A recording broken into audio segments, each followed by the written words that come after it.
Happy Results Day, everyone. Good morning, everyone. This is BritSimon. Thought I'd go live and see if any of you were around, as perhaps some of you have got something interesting going on today. Perhaps you're thinking about changing your life today. Welcome to anyone that is around that is interested in asking questions.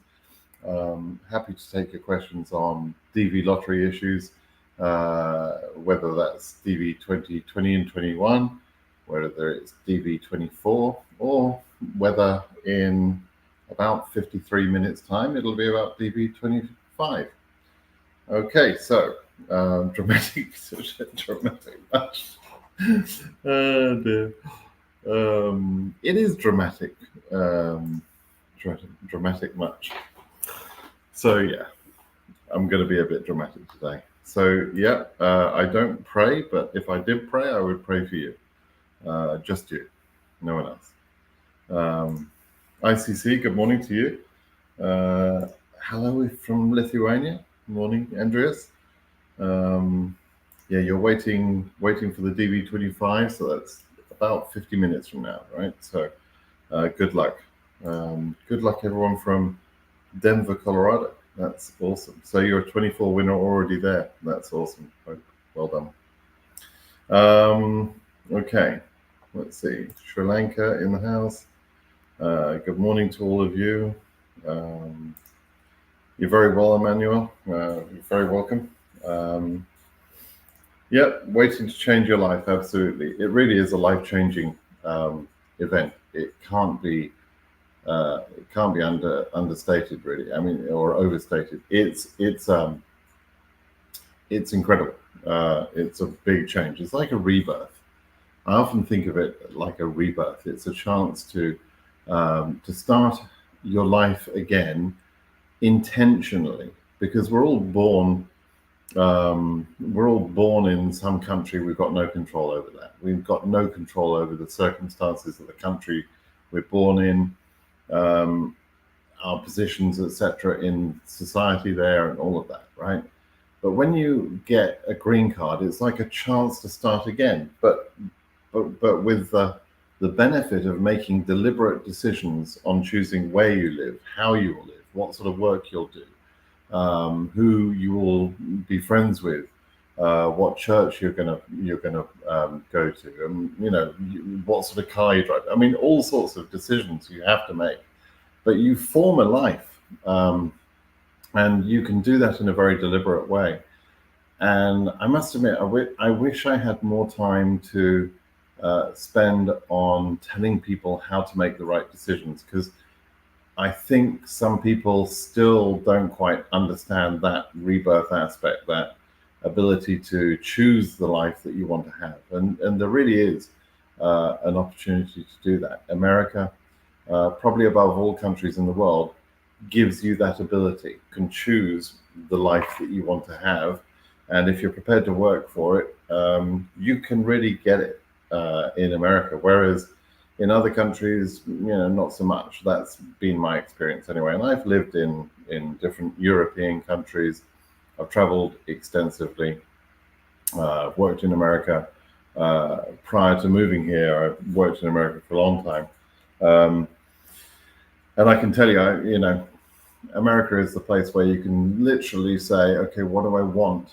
What do I want to do? And you can achieve that if you're prepared to work for it. So, yeah, it's amazing. Good morning from Israel. That's awesome. Tashi, good morning.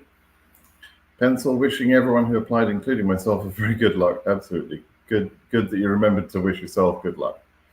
65K DV2024 from Morocco, any chance? Yeah, so I expect the Africa number to go above that, right?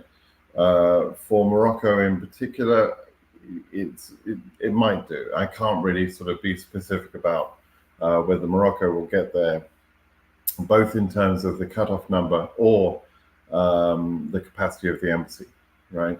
But I'm certainly thinking Africa goes above 65,000 now.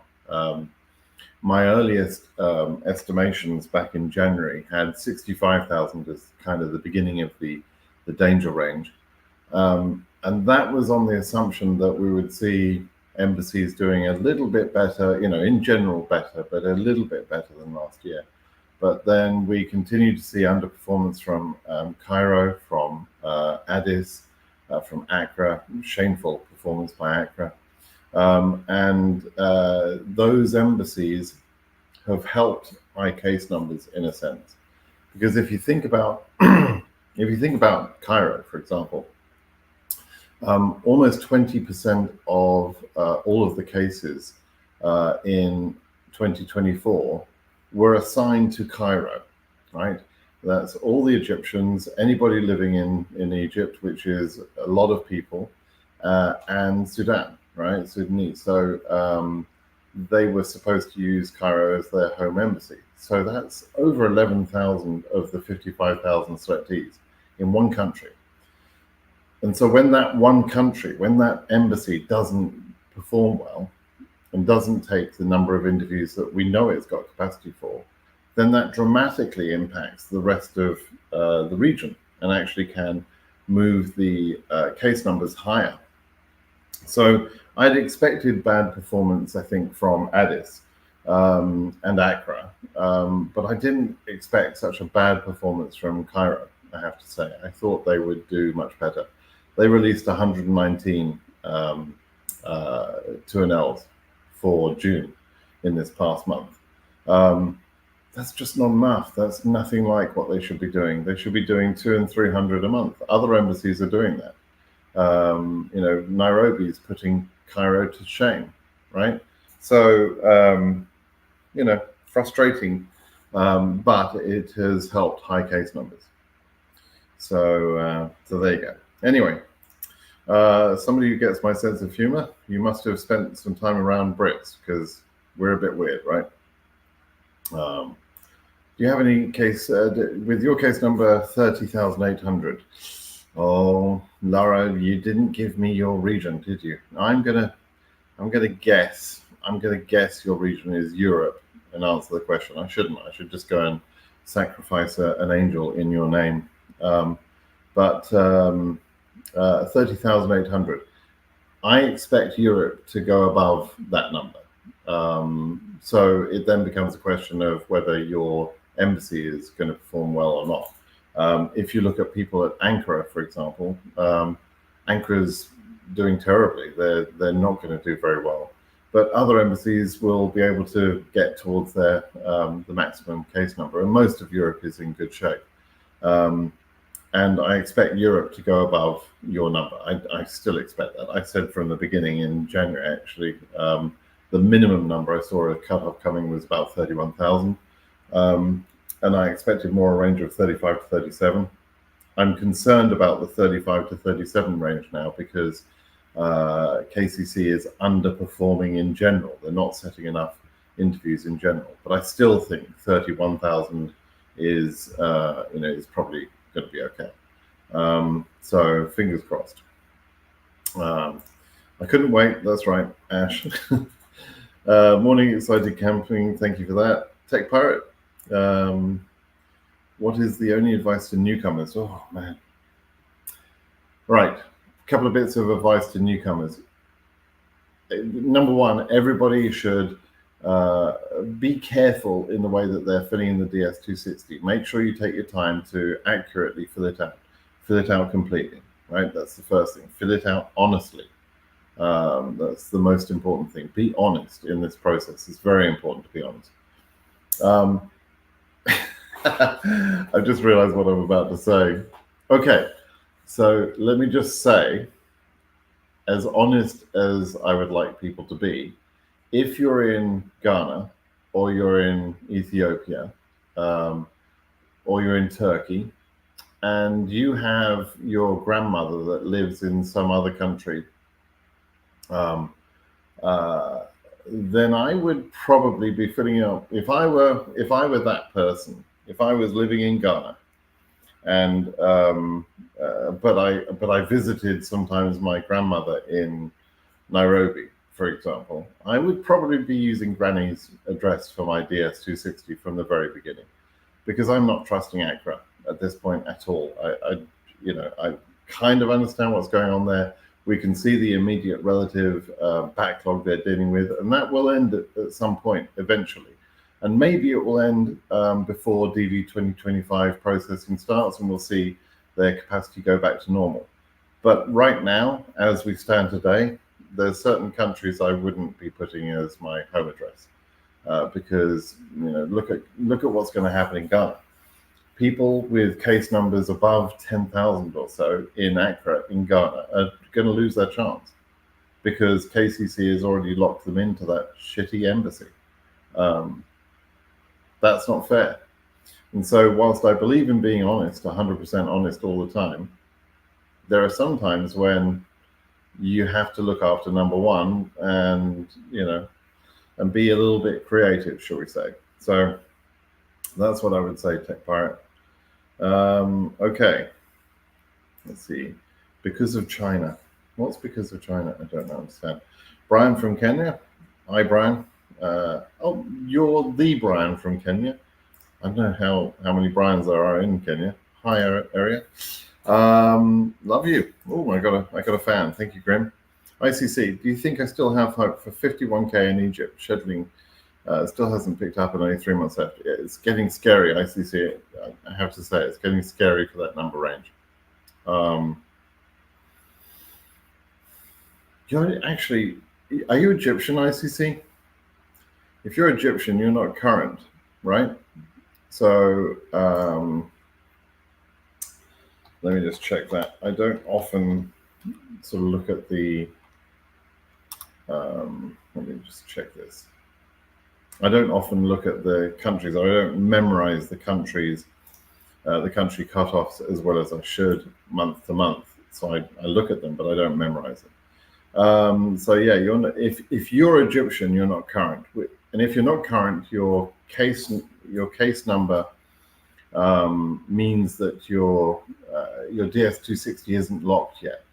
So have you thought about moving?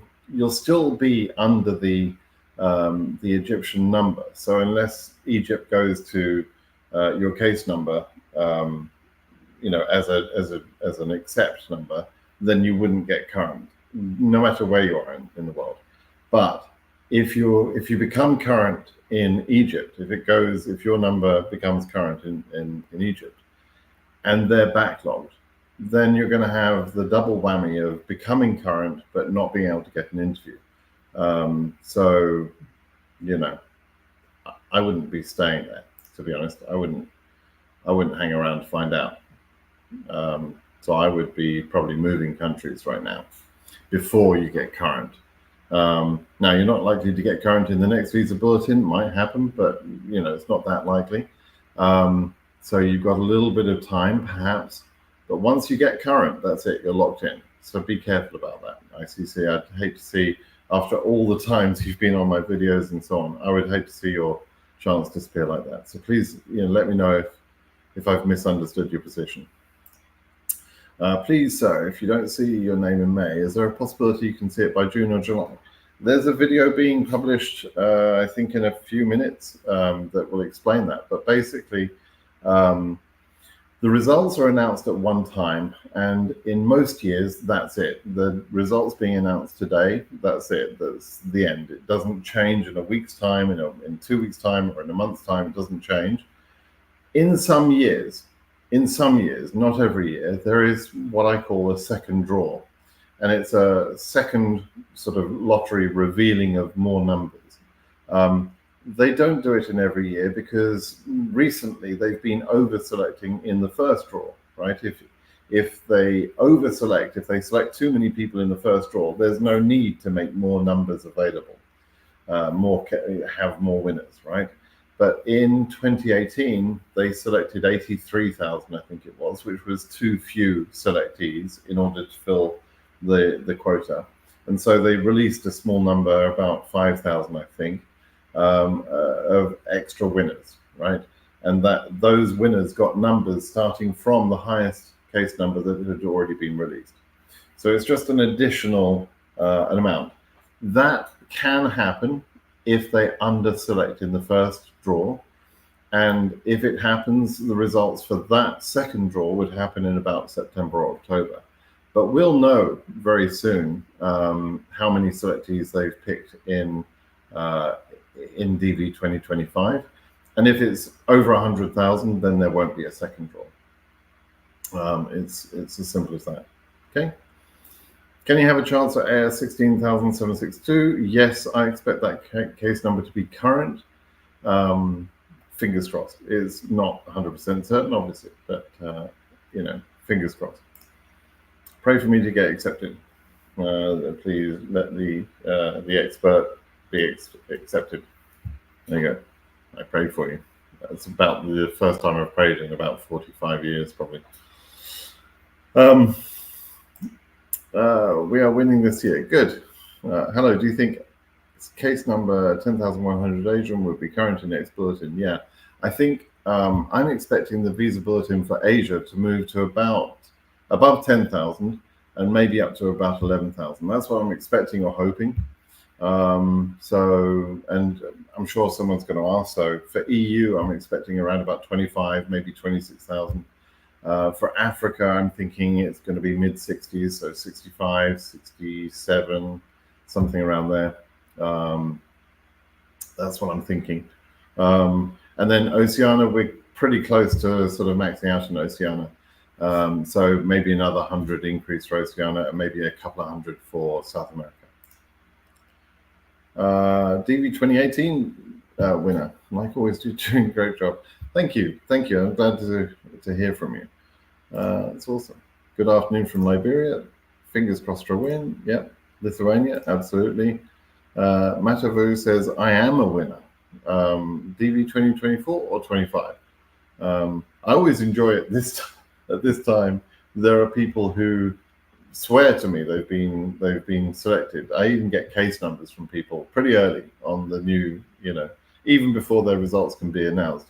It's like either they're manifesting that or they're just delusional. I don't know which, but anyway. Morning, Vito. How are you? Glad to speak to you. I have a question. If by the time I interview, I don't have my high school degree, but I've finished high school, just waiting for the document. Okay, the document may be necessary to prove to the embassy that you have achieved that level of education. It may not be, though. It depends whether a delay in receiving your document is normal in your country or not. And you're right in saying that if by the time of my interview, you're correct. The important point at which you need that document is by the time of the interview. But let's say you didn't have it for the interview and the consular officer said that he can't approve you there and then, or she can't. Then maybe you get it 2 weeks later, 3 weeks later, you would have time to send that document in and then get approved, right? So don't worry about that too much. I think you'll be okay. I have a question. If I have multiple passports and I lie the day of interview, will they know? Please answer. Yes. Actually, what will happen is as soon as you tell the lie, you'll find that police will swoop in and surround you. There'll probably be, armed guards, armed police. They may shoot you. That has happened. And so lying isn't a good idea. Okay? Did you get my point there? And if you have multiple passports, like, why would you lie about that anyway? It's okay to have multiple passports unless you're James Bond or something and you've got, lots of fictitious identities. But to be honest, if you're the sort of person that's got fictitious identities and all of that, then what the hell are you doing walking into a US embassy? That's a really stupid idea. So, and if you've got so many passports, why do you need to get a green card to enter the USA? Just go and get another American passport. You're so good at getting identities. Oh, damn. Hi, Simon. I want to know if someone was selected who didn't get the visa, can he be selected again without a problem? Yes. Happens every year. We have people that, in fact, I just heard from someone this morning. A lady called Majora was selected in 2014. She had a high case number. And 2014, by the way, was the same year that I was selected in. So I remember the pain of her not getting current in that year. So she didn't get her chance. She was selected again in DV 2019, and she got her visa. So it is possible to be selected multiple times, and sometimes the second time will be better than the first. So you never know. You just have to keep trying. It's a random draw lottery, right? 58K Nairobi. Can we get to NLs next? Yes, I think we probably will. I'm expecting Nairobi to do another good big month, which could move the case numbers for them by maybe sort of 10,000 or so. In terms of scheduling, which will bring them closer to the max case number for the year. So they're going to get to, probably by the end of the year, they'll probably get pretty much level with the scheduling. So in other words, the highest case number that becomes current will have a good chance at Nairobi. So really cool embassy this year. Hello, Sammy. Revive is hoping for the best. Okay. Hope everyone will see this comment will have a win with a lower case number, otherwise you will suffer a lot. Yeah, I've heard it said before, and I tend to agree that being selected with a high case number is almost worse than not being selected, and I tend to agree with that. If you see that you are not selected, your pain is painful, but it's over in a few moments. If you see you've been selected, your case number is Africa 122,000. You're going to go through a year and a half of pain. It's horrible. It's sad. And whilst I'm quite sort of blunt about that answer to people sometimes, it's not lost on me, the pain that people go through due to that sort of thing. So yeah, I hope everyone that listens here is going to get a low case number. I hope they don't over-select so badly. Selecting 143,000 people when there's only 55,000 visas, that's completely nuts. And it's just guaranteed to cause pain. So Kilani, I won this year. Follow the advice of Mr. Britt. He say the truth. I do say the truth. You're right, normally. Thank you and congrats. Emmanuel, can a DV get rescheduled if you missed out on his interview day? If so, what are the processes involved? Yeah, absolutely, you can get rescheduled. I would tell you, first of all, don't miss your appointment. But there are times when there's no way to avoid it. Okay, so in that case, you would contact the embassy and you would explain to them that you need your appointment rescheduled. And generally speaking, they cooperate well. The later in the year this is, the harder it is to get that rescheduled because they're busy, right? They're busier later in the year. You don't go back to KCC. You go to the embassy you were scheduled with already, and you try and reschedule with them. Okay, and be persistent. Sometimes they may ignore the first email you send them, but try again. How comes for me when I'm checking they're showing me invalid confirmation number, yet it's the same number I was given? Because Kakuza is not open yet. So your case number is invalid right now because the results checking is not open yet. That's why. You have to wait another 30 minutes before you can try. And in 30 minutes time, what's going to happen is the website is going to break and it's going to be completely frustrating for you, but just wait a couple of hours, right? The thing is that noon, the website checking opens at noon, but that's noon on the Eastern time zone in America, not noon wherever you are, right? That's why you can't check your number right now. Amid, 2024 case number is high, 3206. Hope to win 25, but they're still. Any chance for your case number in EU, Tbilisi? Oh, Tbilisi, yeah, I don't know about Tbilisi. Let's have a look. Let me see what they did this month. Tbilisi, they took 108 interviews. So look, in February, they took 2 batches. one on the 9th of February, probably immediately after the visa bulletin of 84, and then they took another 46 on the 23rd of February. Then they took no 2NLs in. And let me show you this. Why am I talking without showing? Right, let me show this. This is how I would check things, right? So let me show you that. Sorry. Where am I? Not that one, that one. I want to go there. Sorry, I'm just going to set up my screen to present my my screen so I can properly answer this for you. Okay, so I went into Zarthesius' site and I put in there Tbilisi, right? And I'm looking at how many cases they've taken. That's the first thing I would be looking at. Are they taking cases? They took 108 cases in the month of April. That's for June interviews, right?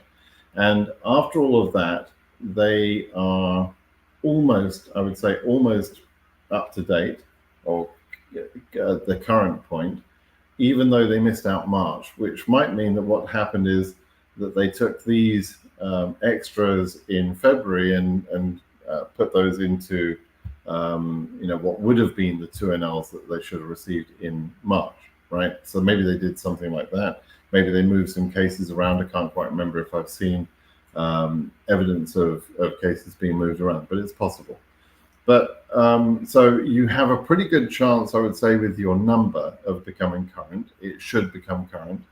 And it looks like the embassy you're at is going to try and keep up with the numbers and get pretty close to it. So you've actually got a pretty good chance. You've got a good fighting chance, I would say. All right? So good luck with that. Okay. Welcome to my friend Christopher from Sierra Leone. Me and my son, we are winners. Awesome, both of you. That's awesome. You're manifesting it. Good morning from Pakistan. The very good cricket nation, Pakistan, right? I work with a lot of Indians who would disagree with that, but I have always considered them to be a good cricketing nation. AF 54,000 Nairobi. When should I expect the 2NL? Probably next month. This month, during May. For a July interview, that would be my guess. Joe, why would a DV24 who's arrived in the USA receive the sealed letter that was submitted at the point of entry through the host address? Should they open it? They received the sealed letter that was submitted. Okay. So at the host's address, what you expect to receive is a package with your green card in it. That should arrive, a few weeks after your arrival. It shouldn't be the manila brown envelope, the big packet that you were given from the embassy to hand in at the port of entry. It shouldn't be that. So if you've received something at the host address, then I would say, yes, go ahead and open that. It may be the green card. Okay. Crybaby is just here for the entertainment. I don't blame you. Draft day. Oh, yeah, that's a good point, Ken. It is like draft day. Yeah. Siddiqui, good morning, Brit. How do we get to see DV25 statistics? Oh, great question. So we actually won't have statistics on DV2025 from the SEAC data until January the 1st of 2025. It's a bizarre situation, but I know for a fact, because I've seen it in court documents, that the SEAC data is loaded for DV 2025, is already loaded right now. And the cases have already been selected. They were selected months ago. They've worked through that and they've loaded those case details into SEAC already. In October, the embassies will be able to access those cases to do updates of status and that sort of thing. Actually, before October, I should say. And so the SEAC data operates early, right? But we don't get access to that data for some reason until the 1st of January 2025. It's a frustration every year. They may change it this year. I hope they do. But that is when we find the real statistics in terms of really finding out what the maximum case number is. What I am doing this year, though, that I haven't done before, what I'm going to try is I've created an online form where people can report their case number. And if enough people use that online form, all it is 1 minute sort of survey thing that I've created. It's going to be published in a few minutes. It should be published in a few minutes. I'm publishing it through the YouTube channel. People will add their case number and their region in there. And from that, if I get enough data in that, I'll be able to sort of have a much more informed answer when it comes to what's the highest case number in each region. Have they over-selected, under-selected? Are there many holes? Those sort of things. So depends how much data I get in that form. But if everybody can cooperate, everyone that's a winner, and add their case number into that survey, that will be very helpful. It's anonymous. I'm not asking for the actual case number. I've got a drop-down selection. So you choose your region, and then within the region, you choose the number range, sort of 1,000, 2,000, 3,000, different ranges, right? And so that will be very helpful information that I'll publish.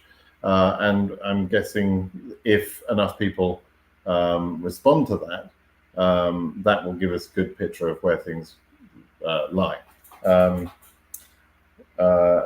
I'll use a little bit of statistics and prediction to try and extrapolate from the data I get. So that's when we'll have some better idea. We'll also get, we're going to get the number of selectees will come in July or August. So we'll have a list of the number of selectees per country in July or August. But until then, we know very little about DV2025. It's just what we hear from people. But nobody has access to the real data up until that point. Okay. Talk about Nairobi. Can they get to 72K? Nairobi will probably be able to take cases up to 72K if 72K goes current. I'm expecting 72K to be current. That's my guess at the moment is we should see Africa getting up to about 75, maybe 80. And in that case, I would expect Nairobi to be able to schedule all of the cases it can up until that point. So yeah, fingers crossed. I won DV24 with a big case number. Is there any chance to win again? Yes, absolutely.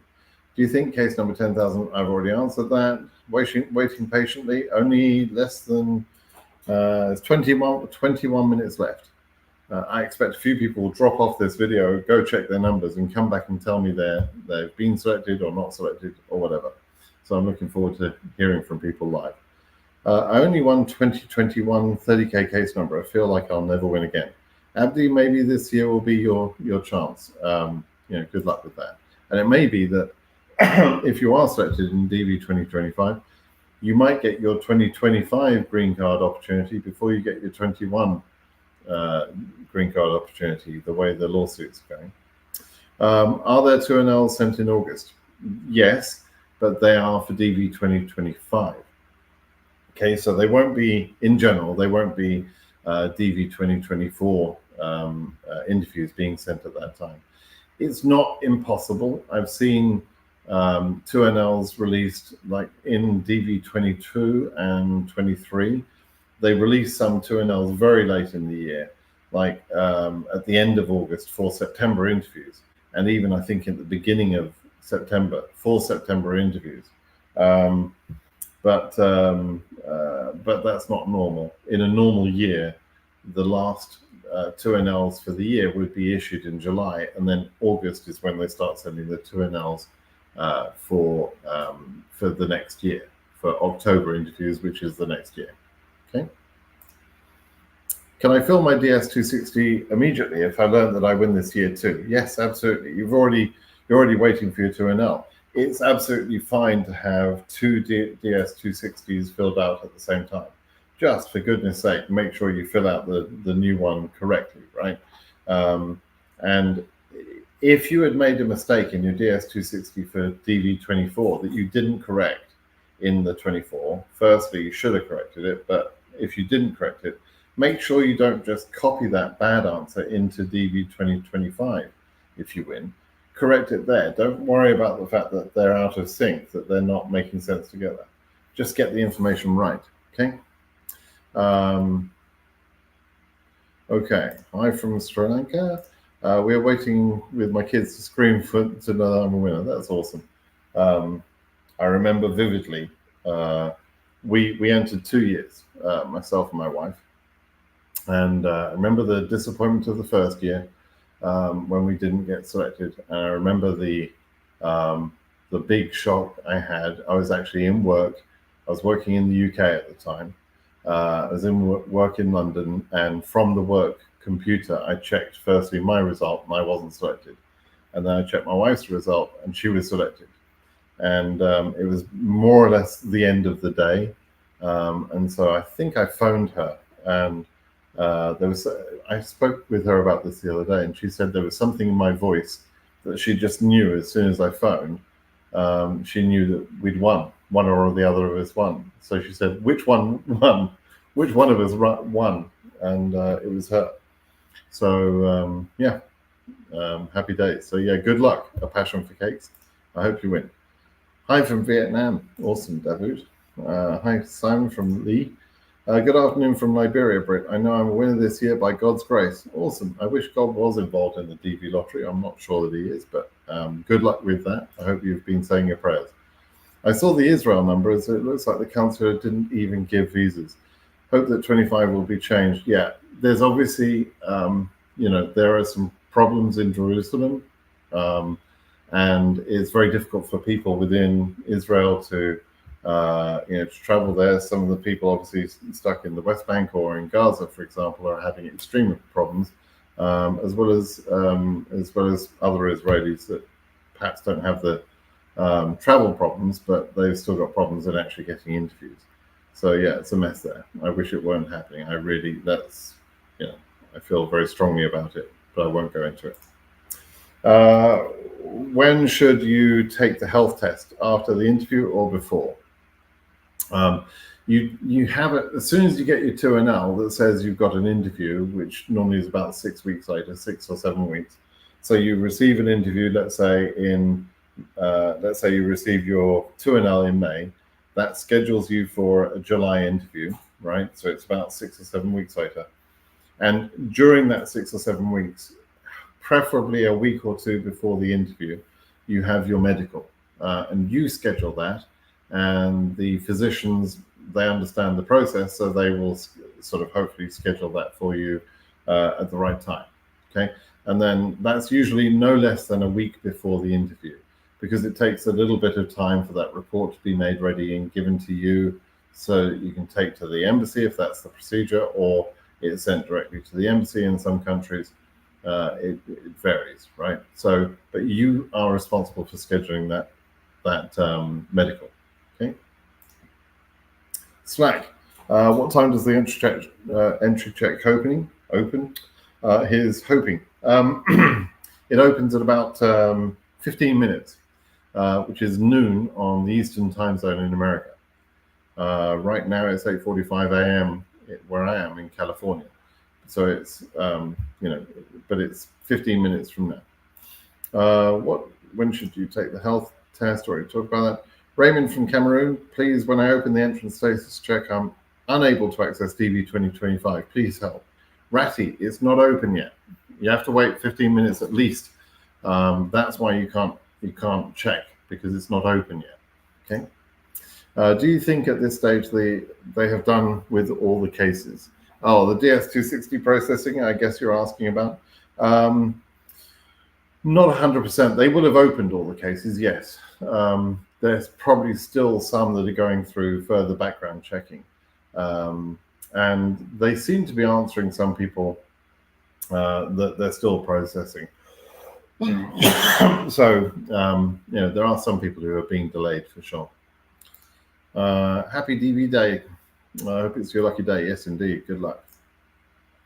Do you have a new camera? It looks way better. Interesting. Why does that look better? I don't know. No, I don't have a new camera. I did fiddle with the settings earlier. But yeah, maybe it was just the exposure I had wrong. Look, you can see my hair even. Yeah, I should put this into soft focus, shouldn't I? Thank you, Merlin, anyway, for noticing. After you've been selected, what next you inquire before visa interview? After you've been selected, the first thing you do, and the only thing you really need to think about, is you consider whether you're qualified or not, or whether you've made any mistakes in the process or not, right? And as long as you are qualified and haven't made mistakes, haven't lied in the process, you didn't enter that you were single when in fact you're married with 3 kids, right? If you haven't made any mistakes like that, and you're qualified, you've got the educational background, or you have the work experience background, then I think you should fill in the DS260. Generally speaking, most people should fill in the DS260 within the next few days from now, right? For DV2025 winners, within the next few days. Now, it's not essential that you do that. You can delay the DS260 submission if you want. But in general, there is less harm caused in filling in the DS260 early than if you fill it in late, right? Sometimes filling it in late causes no harm. Most of the time causes no harm, but there are a few cases every year where the late submission of the DS260 will affect someone's chance of getting an interview. So in general, it's better to fill it in, before a week's time, let's say. So that's your next thing. And then the rest of the process, there's plenty of time. You're going to be waiting for months. So there's plenty of time for you to learn what other steps will happen in your case. And most of it is driven by your case number. There is absolutely no way that anybody in DV 2025 is going to have an interview before October of this year, at the very earliest, right? So there's at least 6 months where you've got time to figure out how it all works, okay? Just fill in the DS260. And that's, hope you're doing well. What do you think about the next visa bulletin, especially in Morocco? Yeah, I already answered that earlier. Not quite sure what Morocco, let me see, second, Morocco 41,500. Yeah, it could go to 50K, maybe. Maybe in the next visa bulletin, probably more likely in the one after that. But fingers crossed for you. Hello, I have a question. If by the time of my interview, I already answered that one. I'm earlier than KCC. God bless you from Dubai. That's awesome. Thank you, TJ. Good night from Indonesia. Are you going to bed, Seth? Let's see. End of the month, still not getting 8.42 an hour of Nepal. Yeah, Nepal didn't take any. Let me check that. Nepal didn't take any cases, right? For June. This is really weird. Although Nepal, let me just see. Oh no, they did. I'm sorry. On 4/11, they took 31 cases. That's a weird low number of cases. They took 180 interviews in March. They took 350 interviews between January and February. They had 584. Why would they only take 31 in April? It's weird. But the thing about Nepal is, I saw one year, I think the most they've ever taken in 1 month was 980 interviews, right? Which is about nearly 2,000 people. So they have the capacity. They can move mountains, right? Forgive the pun about Nepal. But they literally can move mountains in a single month. So I'm not particularly worried about, 1 month where they don't take many 2NLs. They'll probably take a lot more this next month. Okay, so relax and be patient. Do I need to answer a consent letter for the stepchild's biological parent? Yes, you probably do. Depends on the situation for you and your custodial arrangements for the child, whether you have 100% custody or not. But yes, in general, you're better off to consider having some sort of permission letter, either from the other parent or from a court that has jurisdiction over that. So yeah. Good morning. That's not for you. That's for my wife. Anyway, Please pray for this, for those who wanted a lot. Absolutely, I'm doing my praying again. I'm praying for you. I hope everybody will be randomly selected with the lowest case number possible. Yes, again, that's good. Is the site open? No, not yet. It's another 9 minutes. 9 minutes now. 10th time to try. Win DV Lottery Kazakhstan. Hope this time I'll be lucky enough. Yeah, good luck, Rustam. 10th time lucky, maybe. Have tried filling the entry form with a confirmation number, but it's really refusing because it's not open yet, Salmon. You have to wait for another few minutes, okay?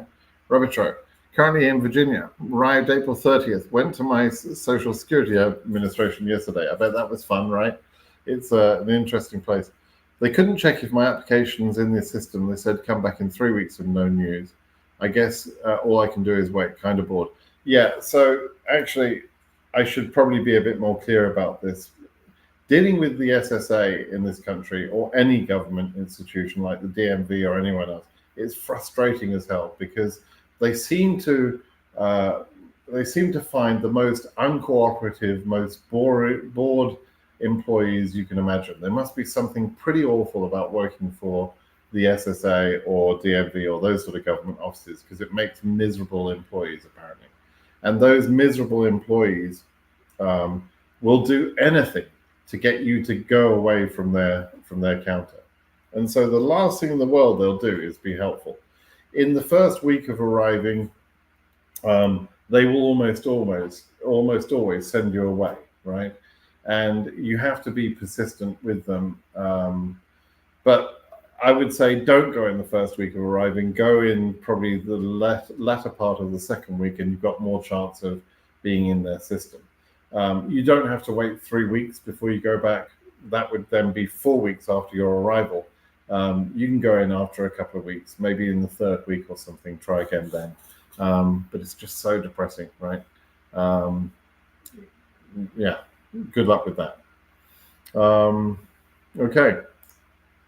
What happens when I and wife both win? Well, I was going to be humorous, but I won't. It's normally, it's fine. So you both win, let's say. One of you will have a higher case number than the other. And so you would generally think about going with the lower case number. But you would fill in both DS260s, right? So you would fill in for the lower case number, you would fill in a DS260 for yourself and for your spouse.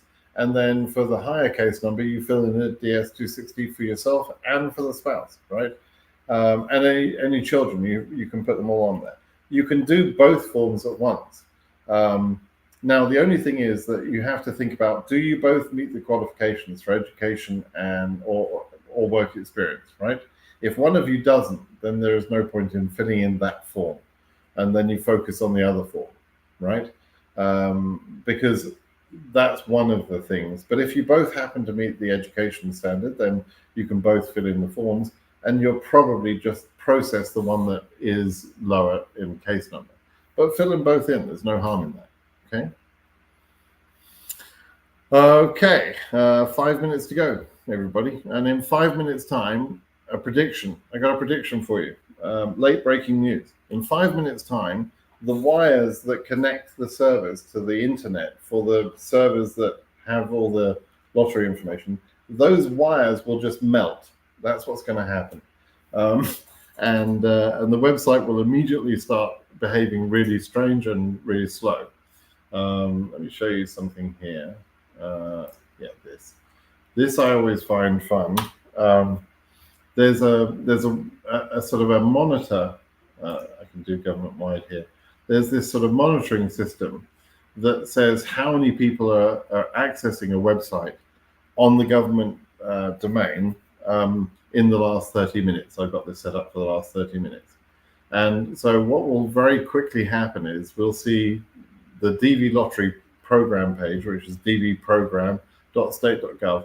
That will very quickly appear on this list and go to the top of this list because it will go from having almost no people checking right now because most people have read the instructions and they know it's not open yet. There's a few people like Sammy earlier that's confused and they're trying to get in earlier. But in general, that's not very many people. Then in about 4 minutes, less than 4 minutes. The website is going to have 1 million people probably checking on that website, and it will very quickly come to the top of this list, and it will immediately break because they just can't seem to cope with that massive sudden increase in volume. There's something about the way they're set up. So that's my prediction for a few minutes time, about 3 minutes now. Okay. Okay, how about last year at this stage almost 27k visas were issued, and this year only 23k. Why? High cases still got a chance. Abdul, I've been talking about this. DV 2024 started off better than DV 2023 and certainly DV 2022. They were ahead, right? But what happened in DV 2023 was they started late and didn't do very well in the first few months, but then they increased the pace quite dramatically. And so by May, June, July, they had really good interviews scheduled in those months, which meant they were sending out a good number of 2NLs in sort of February, March, April time. This year in DV 2024, they haven't sent out enough 2NLs, and so they've missed the opportunities for those busy months, and they better get a move on, because yes, they've now slipped behind. They had an opportunity to be ahead, and they've now actually slipped behind. So why they did that, I don't know why. I'm frustrated at it because they had everything was going very well, and they had the ability to make it a really good year, but they screwed it up. So they probably won't issue enough visas. They probably won't issue 55,000 visas, and it's because they're losing time already by underscheduling. So don't know why they've done it though. 66k in Nairobi. Are you safe? Yeah, you probably are. Relax. You're Egyptian. Yeah. Sorry. Kind of sucks. Afghani, crazy channel. I'm from Afghanistan, hoping to win. Good for you. Good luck. Watching from Bangladesh. Of course, Bangladesh are not eligible to enter. People from Bangladesh are not eligible to enter the lottery. That's because so many Bangladeshis actually go through other means. But when Bangladesh was eligible to enter the lottery, my God, it was crazy town, because they had so much fraud going on for entries from Bangladesh. The Asia case numbers were through the roof. There were, people would have case number like 100,000 and something for Asia, because there were so many fraudulent entries from Bangladesh. Some group or guy registered the whole phone book from Bangladesh in some sort of scam. It was a bit of a nightmare. Iraq and the Middle East, do I have a chance? Yes, you do. How about Ethiopians? Yeah, if you are DV 2025 and you're from Ethiopia, you live in Ethiopia, you probably want to think about using your grandma's address, as I said earlier. Okay, watching from Namibia. We'll only check tomorrow. I'm not in a hurry. That's a very wise thought process there, Hosea.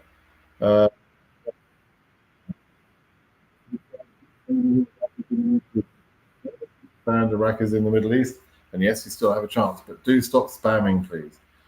We appreciate your service. Thank you. And it's 9 o'clock. Time to go check. And the website just crashed, I'm sure. But and we'll see this starting to change in a few minutes. It's a 30-minute sort of time span, so it refreshes every once in a while. But I'll have a look at that in a few minutes. So that'll be fun. Okay, so the website for checking your results is open. DV 2025 is underway, and it is going to be frustrating checking your results for the next few hours. Generally speaking, it takes a few hours, maybe 3 or 4 hours before it becomes checkable, right? Before it becomes nice enough to use. But good luck, everyone. Good luck, as this person, Abdi, says. Yeah, and good luck for you, Abdi. I hope you win. What about Italy embassy? How's it performing? It's fine. They're one of the quieter embassies, so you won't see a lot of case numbers being scheduled there, but that's only because there's not many cases that need to be scheduled there. But that's actually quite a good thing. So you'll be fine if you're at Italy. Okay. Okay. Let me just check something here. Yep. Okay. Multiple passport. Oh, here we go. I have multiple passport. I'm being selected. Is this our James Bond from earlier? Why would you answer no? Look, tell the bloody truth, Martin. Like, if you have multiple passports, if you have, and they're legitimate, and you have multiple citizenships, there's no harm in that. I don't know why. I've got an English passport and an American passport. That's totally legal. There's nothing wrong with that. Why would you tell lies? Like, if you tell lies, expect to be caught out. Okay, I was joking about the police with the guns earlier, but nevertheless, don't tell lies. Hi, Brit. God bless you for your good work. The case number is 44K in Cameroon, in Abu Dhabi. Cameroon is in Abu Dhabi? No. Cameroon. So you're from Cameroon, but you're in Abu Dhabi. Will I get a chance this month? This month? I don't know about this month, but yes, you should be okay. I don't think you need to worry. So good luck with that. I got a question no, we already answered that. Monrovia. How many people win? I don't know how many people will win in DV2025, but you can check the September visa bulletin. Let me do that for you because I'm in a good mood. And I see Liberia. Liberia had 2,208 selectees in DV 2024, which is pretty good, right? So let's see, back here. 78K. Please, someone help me. What does it mean to go current? Okay. In some years, not every year, you'll see the visa bulletin says the word current. When a region goes current, it means every case number is eligible for interview. If when we're talking about a single case, when we say, is your case current yet? It means, is the visa bulletin higher than your particular number? So, and that's important. Either it says the word current or it has a number higher than your case number.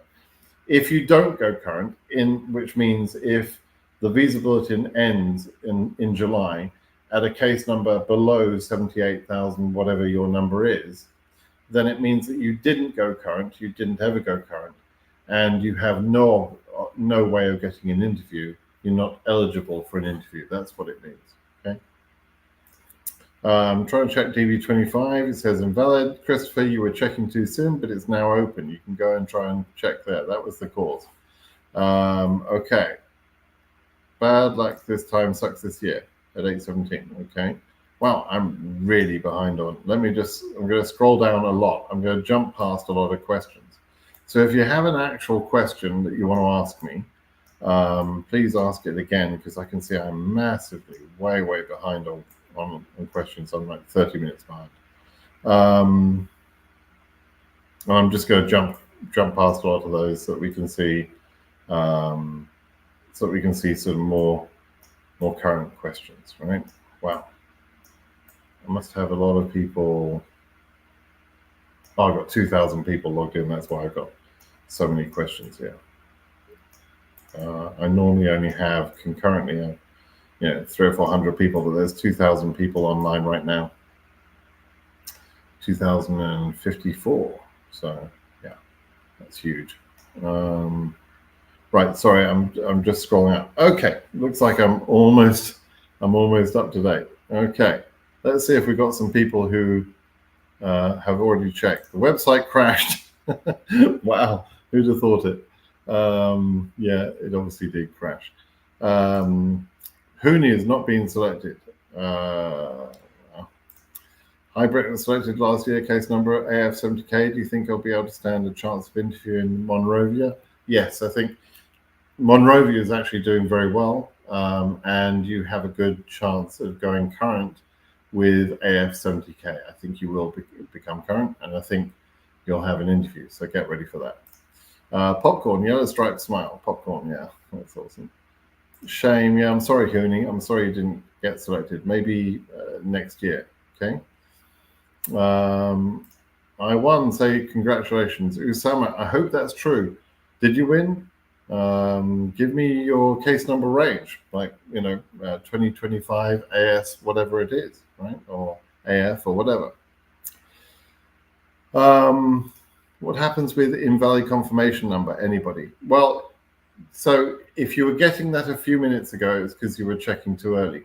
If you're getting that now, it means you're not doing it right. And I've just published some videos, and the videos I published have a list of links below the videos. And one of those is how you can check your results if you're getting this invalid confirmation number. And generally speaking, people are just not copying the code correctly, the confirmation code. They don't put it in correctly. But there's a way of retrieving your confirmation code, and that's shown in some of the linked videos that I've published just in the last few minutes. Okay, they were scheduled to be published. They're all published now. So yeah, go and have a look at those. Given that I've got the option to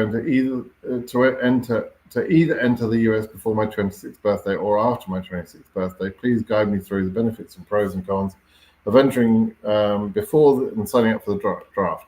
There's absolutely no difference.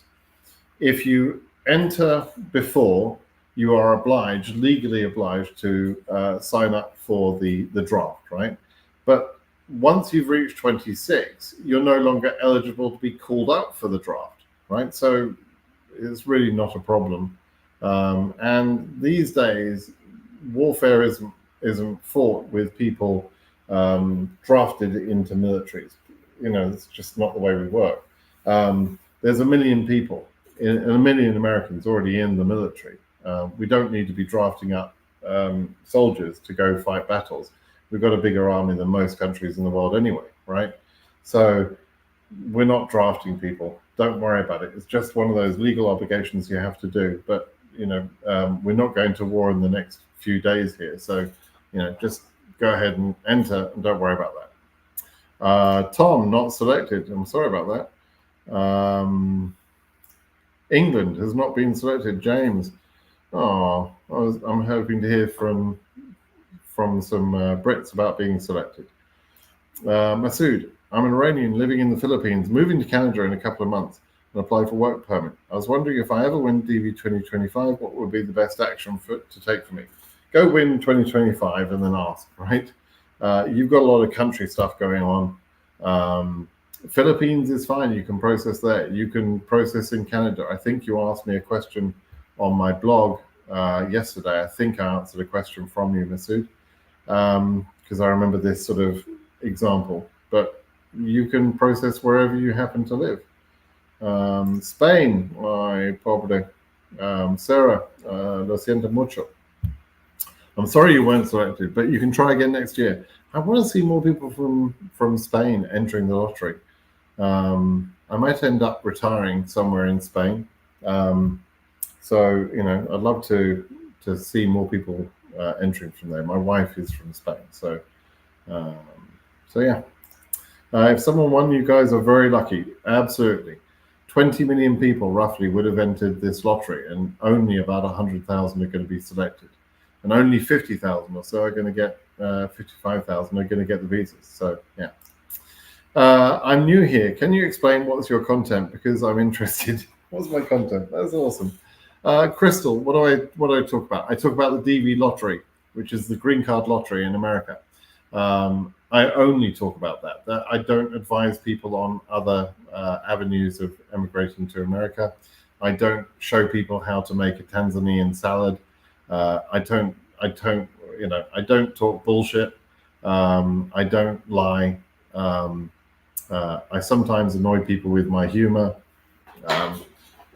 That's me, basically. But I have been talking about DV lottery. I was thinking about this in bed last night. I learned the rules to the DV lottery, like start to finish, in 2013, I think, which was the first time. I actually entered in 2011 for the first time, entered again in 2012, was selected for the DV 2014 process. And in 2012, about then, there was a number of lawsuits that revealed a lot of information about the DV lottery, and that's how I learned a lot of the information about that. Since DV 2013 and 14, I've been helping people for free, without charge, on how to process their cases. People often wonder why I do it. I often wonder why I do it, but I benefited from the DV lottery. My wife was a winner in the second time we entered, and we're now American citizens, and we live in America. So I don't know. I just do it because I like giving back some of the knowledge that I've acquired, and try to stop people making bad mistakes at the process. So there you go. Not selected. Another one. DV result is published or not, say? Yes, it is. It's published. Any hope for AF 88,000 Freetown? It's going to be very hard for you to get your interview. I think your number is too high, but we'll only know that for sure in July. So you have to wait and see until then. I won from the UK. Good luck, everyone. I'm from the UK. Mazarine, is that true? Did you really? I'm interested to hear your case number, Mazarine. But yeah, awesome. 52 weeks to the 26th result. Don't be heartbroken if you don't win DV 2025. Another excellent perspective. It's a free lottery, and you should enter every year. Why not, right? Now to prepare everything. Make sure you're subscribed to my channel, Mazarine. I really want to hear, about your case number. Is the website down? It's not opening. Yeah, as predicted, the website has, crashed, and will continue to crash because it's very busy. There are loads of people on the site. The live data hasn't picked it up yet. Let me see. No, I don't think it has. Let me just switch over. I'm just checking a website here for the Homeland Security. Let me see. No, it's still not updated. It's not updated on that 30-minute view of the world. So we'll see what the traffic is. But there's a lot of traffic that hits that website at noon on Eastern time zone. And so the website just immediately crashes. That's the first thing that happens, and it happens every year. How much chance is for Afghan nationals? The chance of selection is about 1 in 100 years, roughly. So you have to keep trying. It's a random selection. UNTC official, Hybrid, was selected last year with case number 2024 AF70K. Oh yeah, we already answered that. I answered that a few minutes ago. Portugal is eligible. Yes, it is. The entry period, Jose, the entry period is in October. Starts about the first week of October and carries on about the first week of November. The entry period is at that time, but the results checking from last October's entry period is starting today. That's why people are talking about it today. The website is down. Surprise. I was not selected. Trying to check my wife, but the website won't work. Yeah,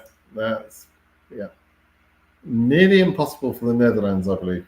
It's not really impossible, Tom. You've got the same chance as any other country, as any other entry from any country in Europe. But since many people are probably happy in the Netherlands, probably wouldn't necessarily want to move to America, they may not enter this lottery. And so, yeah, the number of people selected for the Netherlands is pretty small. So sad. A lot of dreams have been crushed tonight. I'm so sorry about that. I know people that enter the lottery always feel like this is going to be their year. And I understand that feeling very, very well. But it's not true for most people by far. It's not true. So it's frustrating. It's sadness. You just have to keep on trying, really. Okay. Mazarine's buying the beers for everyone tonight. Let me talk about that. Okay. So Mazarine, you haven't said your case number yet. Put your case number in there. The one thing, before you go telling everyone, what I wanted to say was, before you go running around in your town saying I'm a winner, I'm moving to America and everything else, understand a couple of things, particularly in the UK, but also in other countries. People love to see someone fail, right, in some of these places. And so when you tell a bunch of friends that you won the lottery and everything else, firstly, they won't understand, right? Secondly, they will doubt you. Thirdly, you may have done something already that ruins your application. That means you won't get the green card. You may have a case number that is too high to get current. And so I would say, before you go running around town telling everyone you're a winner, consider a few things, right? Did you mess up on the application? Are you eligible for the lottery? Do you have, if you went through the English education system, you need to have 3 A-level passes, right? GCSE O-level is not sufficient. You need to have completed A-level if you've gone through the UK system. If you don't have that, you might have work experience that lets you qualify, but you need to be sure of these things before you start telling everyone, and you look like a bloody idiot in front of all your friends down the pub, and you bought the whole pub a round of drinks, and you're going to be continuing to live there because you don't get your green card. Now, if all those things are all great, then you should still be a bit cautious about who you tell. Just be a little bit cautious, right? Because you don't want to tell everyone your business. And I've seen cases where people have had friends try and mess up their DS260 and that sort of thing. It's been really bad. Okay, right. Sorry, I was just distracted by something else there. But all right, so let me just see. So Mazarine, have you put your case number in? Should be some like 2025 EU and then a number. Show me what that case number is. Just not the whole number. I don't need the whole number. If your case number 15,134, just put 15XXX, right? And that tells me it's 15,000 range. Okay, let's check a few people. We're able to check neither wife or I have been selected. Peter, that sucks. Does hit hard, yeah. The reference number of today's lottery starts in 25 for those who submitted in 23. The reference number. Okay, the checking today is for people that entered the lottery in October and early November of 2023. And the interviews will start on the 1st of October this year, and a lot of people will be interviewed in 25. And so the whole process takes, between 6 months and 18 months. And we'll still have people entering the USA in 2026 from DV2025 from the first time, right? It all takes quite a long time. Okay. Let's see. I got this message. What does it mean? Based on the information, the entry has not been selected for further processing. It means you weren't selected. You're not a winner. That's what that message means. There is a chance, a very small chance, that they might release more people as winners, which will happen in September or October of this year. But generally speaking, that doesn't happen. That's quite rare. It only happens like once every few years. And it's only a small number of extra winners anyway, right? So generally speaking, the message you see is you're not selected, you didn't win this year, and you can try again in October, okay? You entered for 24 years, the 25th you were selected, moving in July 24. Is that for real, Daniela? 24 years, and then you got selected on the 25th? Wow, that's amazing. Mine was, ours was on the 2nd year. No chance for DV 2024 EU 50,000. No, pretty much no chance. Has not been selected for 25 either. Sorry, David. Doesn't look like you'll have to try again in October because your EU 50,000 this year is going to be too high. Too much charge on the website. It's normal. Yeah. After selected, we will get mail. No, if you are selected, they don't send you an email. They don't send you a letter or anything like that. You have to go and check on the DV program webpage. That's the only way to find out if you're a winner. It's hard to win. Yes, of course. 20 million people enter and 100,000 are selected for the next stage of processing. Not all of those will get the green card. Not even all of the 100,000, right? What do I think about Nepal? It's a great country. If you could be more specific about your question, though, I could probably answer it a little bit easier. A beer. I like a beer sometimes. Sorry. You see, I've got the humor of a 10-year-old. Do you think Asia would raise the next visa bulletin until reaching AS 27,000? In the next visa bulletin, from the 9,000 it's currently at. So you think that they spent 9 months to get to 9,000, and then in 1 month they go from 9,000 to 27,000? No, that's not going to happen. I'm sorry, I don't mean to laugh. I'm not laughing at you. Anyway, it's not going to happen that we'll see AS 27,000 current in the next month. And I'm sad to say, I don't think we'll see it in July either. I don't think we'll get to that case number. What happened to the website? It crashed because so many people went on the website all at the same time. That's what happened to it. Totally predictable. I had predicted it. For people that are paying attention, I had predicted that it would crash. It's interesting. It's not updating on the government website statistics either. It looks like their website crashing is actually stopping the reports of that back to the website I'm watching. Okay, I'm 12,980. Recently changed from Ankara to Abu Dhabi. When you think I'll get the 2NL? When should I add them? Oh, geez, you haven't. So if you've had a baby already, you should have added the baby as quickly as possible, as soon as the baby was born, right?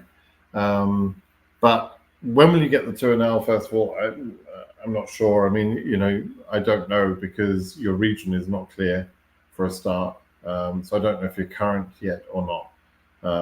So sorry, Ahmed, but you're not helping me help you. And then I see you're spamming.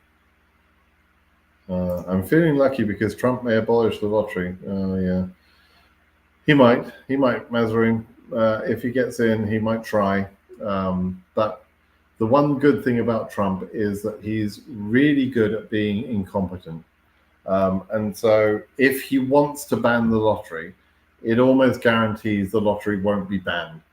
It's kind of like that because he will say stupid shit and people will react against that, and it will be very difficult for them to get immigration law reform because the rhetoric from Trump and his cronies will be so divisive that it will it'll cause support going the other direction. It'll be very hard for them to actually get compromise, which is what they need to get immigration law changes. So Trump himself doesn't have the power. He's not a king.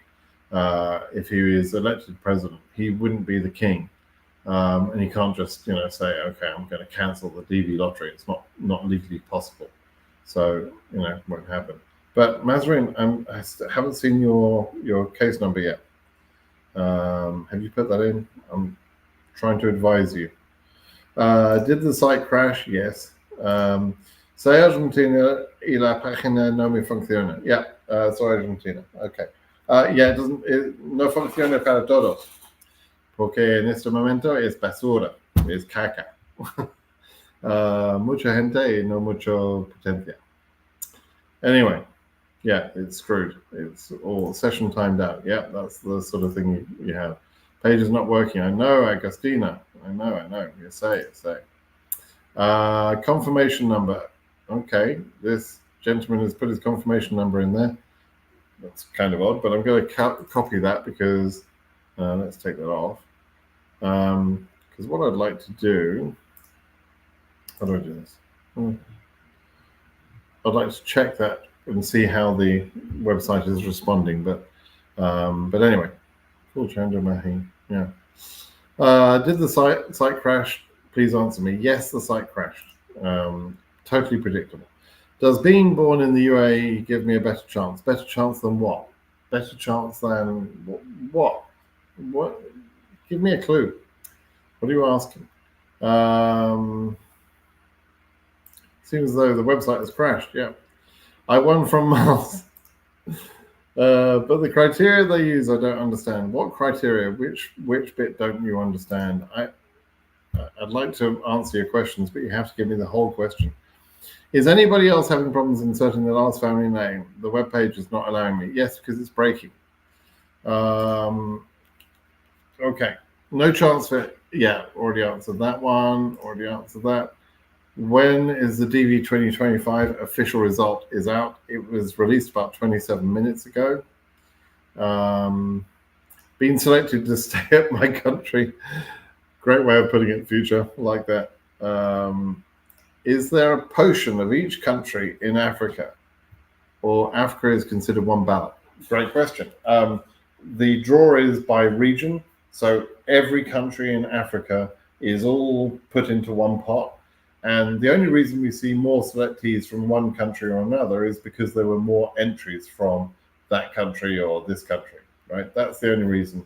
There is no quota for any country. There's no such thing as a quota for a country. Okay, so it's all by region. So Africa is a region, Europe's a region, Oceania, Asia, South America, and North America, which is one country, essentially. All right. Its name, Lotto, lottery. How much of a percentage of the people have been selected? Maybe 0.000. No, it's about between 0.5% and 1%. So I glibly say you've got a 1 in 100 years chance. Actually, in some regions, it's more like 1 in 200 years. In other regions, it's a bit more. In Oceania, for example, it's about 5% chance of being selected in 1 year for one entry. So it's somewhere around 0.5% to 1% chance of selection in most cases, though. Okay.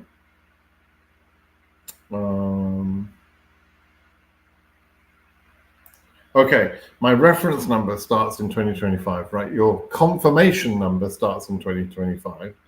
And once you check in the website, if you're a winner, you'll get a case number, which will also start in 2025, but will have 2025 and then 2 letters to denote the region, and then several zeros and a number, right? It's that number at the back that's kind of important, but it needs to be given in conjunction with the region and the year. Otherwise, it's completely meaningless. Someone earlier asked for case number 12,980, right? But it means nothing because there are 3 regions that have that case number range. All the regions start at number 1 and go up from there. They have their own numbering system within each region. So you have to give me the year because there's 2 years operating right now, 24 and now 25. You have to give me the region and then the case number, at least the case number range, an approximation of what the case number is. Okay. Just in case, I love that name. Too many people checking the site. Yep, that's true, and totally predictable. Totally predicted.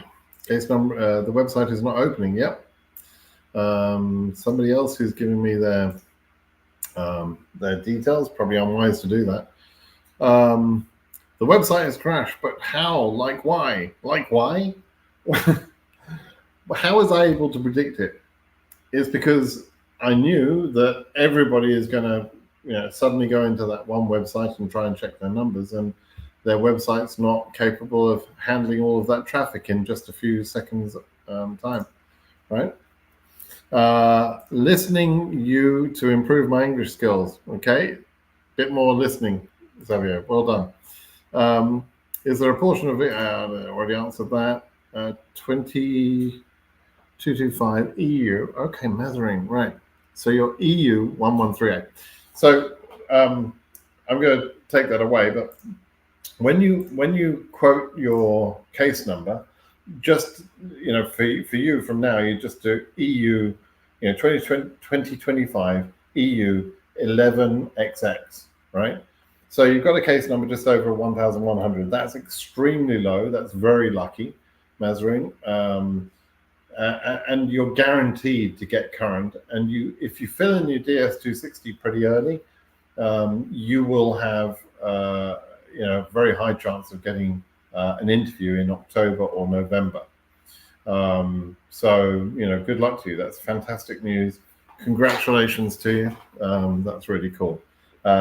Remember, my blog is BritSimonSays.com. Any questions you've got, go ask them there, because obviously it's a bit random as to which questions I can answer here.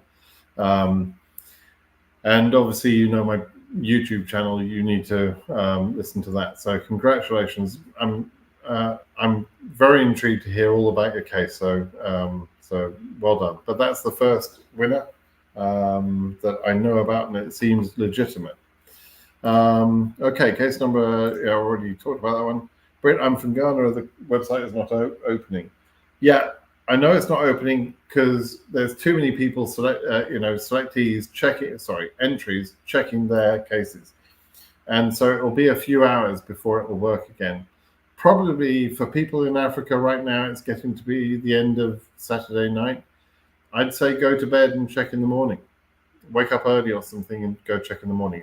It'll be much better then. I lost my confirmation number. How can I check?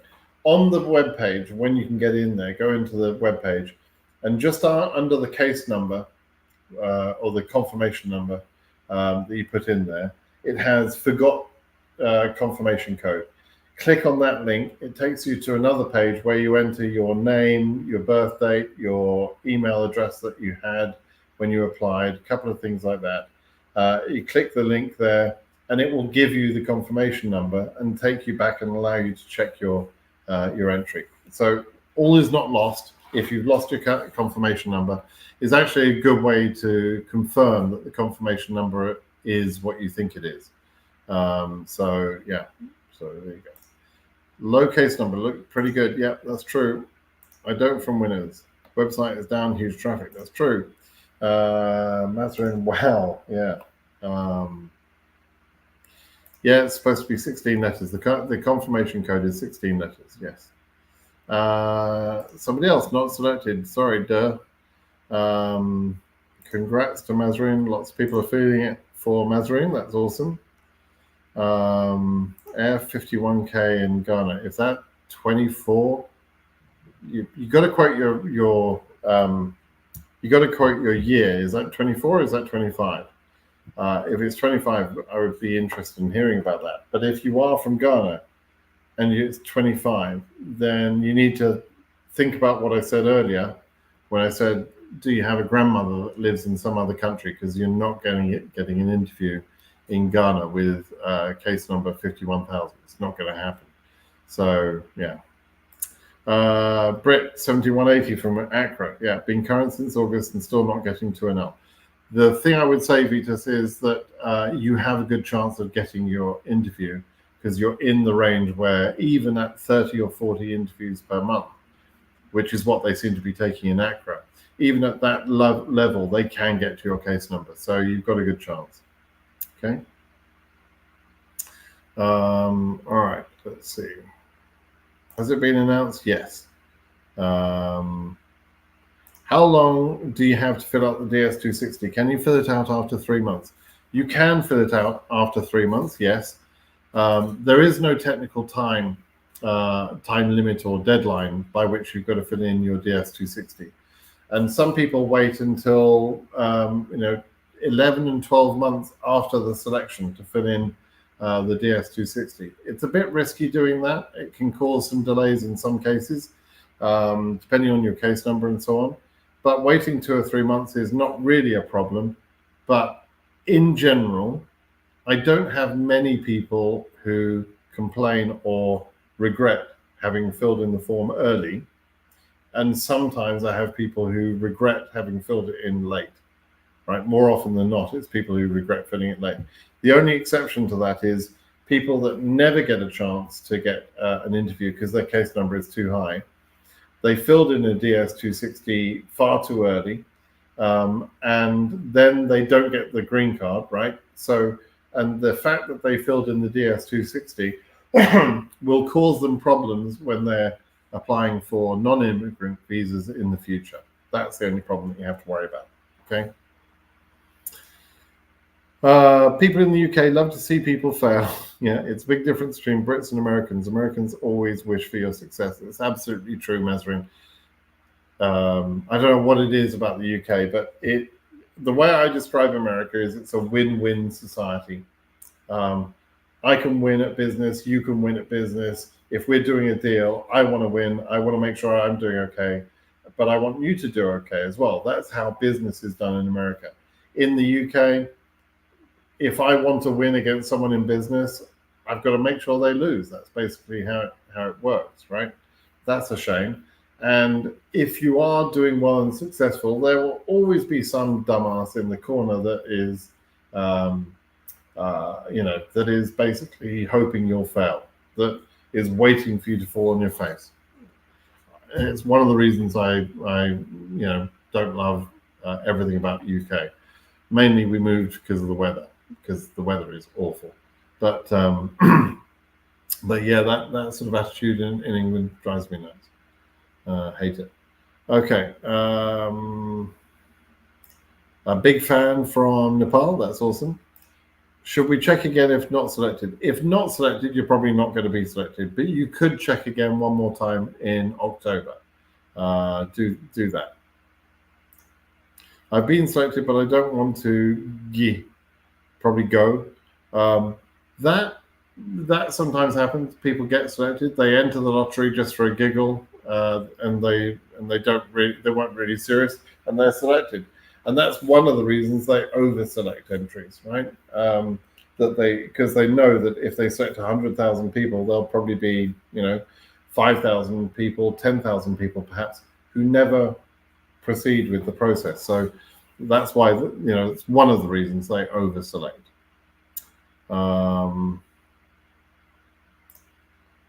It keeps showing the confirmation number incorrect. I had a screenshot. I put the correct number. I would put money on you not putting your name in correctly. That's one way, right? So the last name is before the comma. And the other thing that people do is they get the confirmation number and they make a mistake. They see a 0 when actually it's an O, letter O, or vice versa. They see a 1 and actually it's the letter I. And so, if you've got a screenshot, that's lovely, but it's not as good as actually capturing the data so that you can copy and paste it. So what I would say, must know story, is use the forgot confirmation number link, and that will give you the exact correct confirmation number, and then copy and paste that in and check that way. Okay. Don't be too quick to check. Yeah. You actually don't need to check immediately. Victor, stop asking this question over and over again.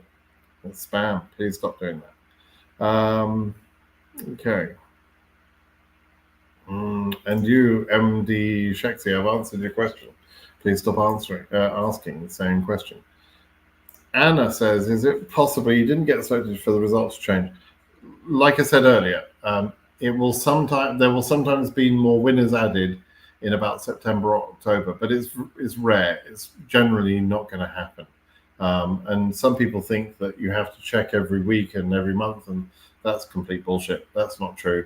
If it says not selected today, then it probably means you're never going to be selected in this lottery for this year. But you can check again one more time in October. Okay.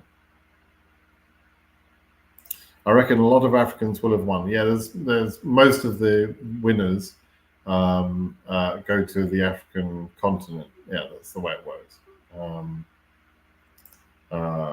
Yeah. There. Any other questions? Let's see. We've got a lot of spamming questions here. Who I won? Buwan, is that true? Did you win? Give me your case number range. Let me see. I'd be very happy to see another winner. This year, the amount selected is 500 people. Yeah, I wish that were true. Let's see. Where do I find my case number? You go into the dvprogram.state.gov. You check there to see whether your case has been selected, and if it's been selected, you will see a letter. Mazarin, if you're still listening, could you check your letter, please, and see, I think it's in the second paragraph, it sometimes gives the number of selectees. It will say something like 120,000 people have been selected for further processing. So, selection doesn't guarantee you win or whatever. Can you check the letter for me and see if you can see if it says some number like that? If it gives a number, that would be really interesting. Jesus is king, and his blood can save you all from your sins. Amen. John 33:16. There you go. I don't believe in that, but you said it, so there you go. It'll fill everybody with happiness. Got selected 2021, but never got any 2NL. Any possibility of being selected again? Absolutely, yes. Africa has 54 countries, and it's considered as one when selecting. I think it shouldn't be like that. It's not like that. There's a whole formula on how the lottery works, and it's not because it's got 54 countries. Yes, the population of the region is somewhat considered, but the way that visas are allocated to the regions is a sort of fairly complicated formula. Africa does have the most visas allocated to it. And yes, there's a lot of countries there, but the lottery is the way that it's written in a law that was produced 25 years ago. So that's the lottery you entered. There's no point in complaining about that. That's what the rules are. Okay. The last name option is closed. Can't enter the last name. Yeah, probably because the website is misbehaving. Gorkum not selected 3 years in a row. What a shame. I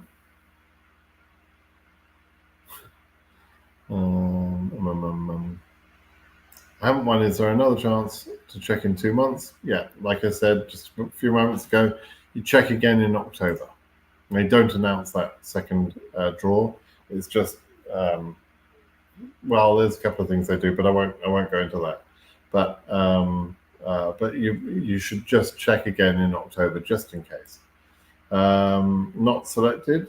Yeah, that's pretty much normal. Most people are not selected, right? MD Shaxi, stop spamming that question. Oh my god, it's like most of the questions are you spamming, dude. Like, stop it. Let me catch up and go through and ignore a bunch of questions again. Looks like I'm ignoring some good questions. What does the petition section at the end of the DS264 mean for DV lottery selectee? What info do we put in there? You don't need a petitioner. It's just that the DS260 is used in other types of cases as well. So you don't have to put anything in there. You're actually self-petitioned in the DV lottery process, so you don't need to worry about that. Submit. You've got the DV lottery. You've been selected. What's your case number? H1B second lottery. I don't know. I don't talk about H1B lotteries. I actually did win the H1B lottery, and I came to America first on the H1B. But when I arrived in February. By September, I'd also won, or my wife had won in the lottery that same year, and so we moved over to the green card through the DV lottery. We adjusted status while in America, but I don't know. I don't keep track of what's going on in the H1B lottery these days, so I'm not sure about that. Okay.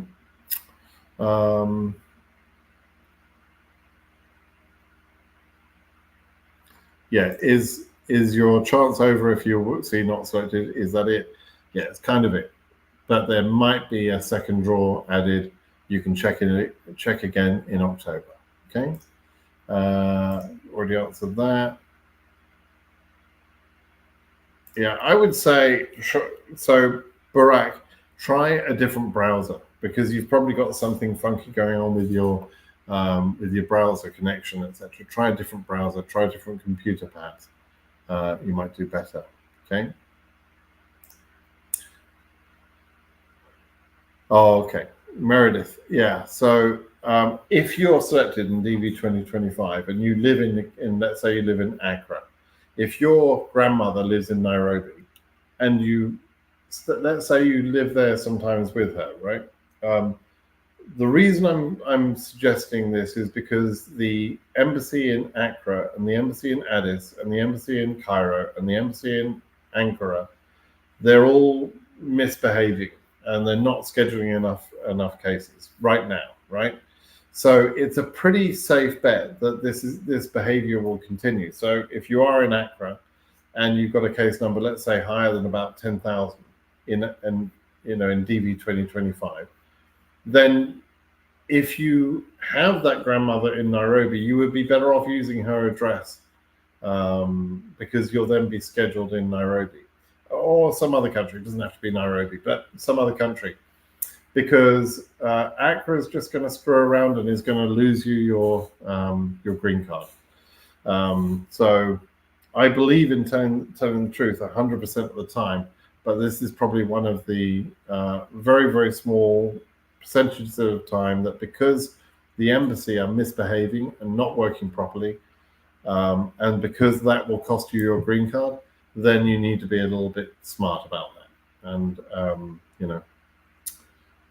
I'm hoping that will change, but I suspect it's going to be that way for DV 2025, and that is going to cost people in DV 2024.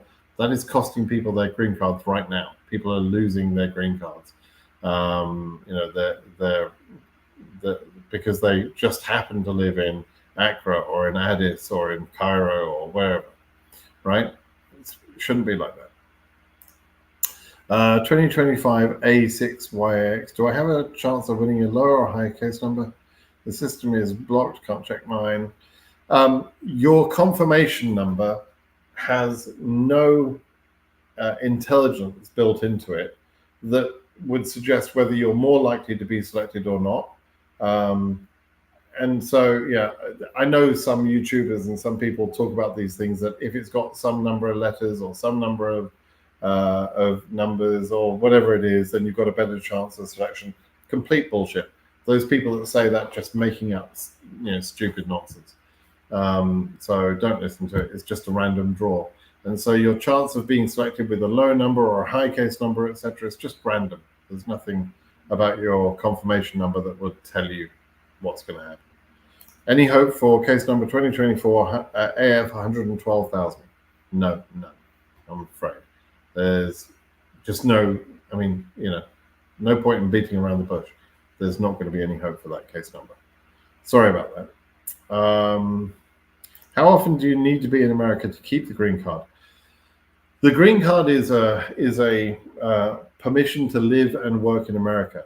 So don't use it as a visitor's visa. You can leave. You can leave America for up to 6 months or up to 12 months. There's slightly different rules of re-entry within those two time periods. But if you're spending more time outside of America than you're spending in America, that's kind of a problem. And eventually the consular officers, or not consular officers, the immigration officers will notice your exits and returns, etc., and they will question you about that. And they could refer you to an immigration judge, and theoretically it's possible to lose your green card. So you should be planning to live in America and visit other people outside of America, by all means, but live in America. It's a great place to live. Okay, let's see. Let me answer a few more quick questions here. What is your country of origin, Brit, and why did you leave it? I was born in the UK, in Scotland to be precise. I lived in southern England. My wife is from Spain. She was born in the Canary Islands. Why did we leave England? I was doing very, very well in England, much better than most people there. I'd worked in America for a number of years before the lottery win. So from the mid-90s up until 2011 or 2010, I was working in America mostly. And we had built up quite a bit of money and that sort of thing. And if you've got money, you can live in England very comfortably.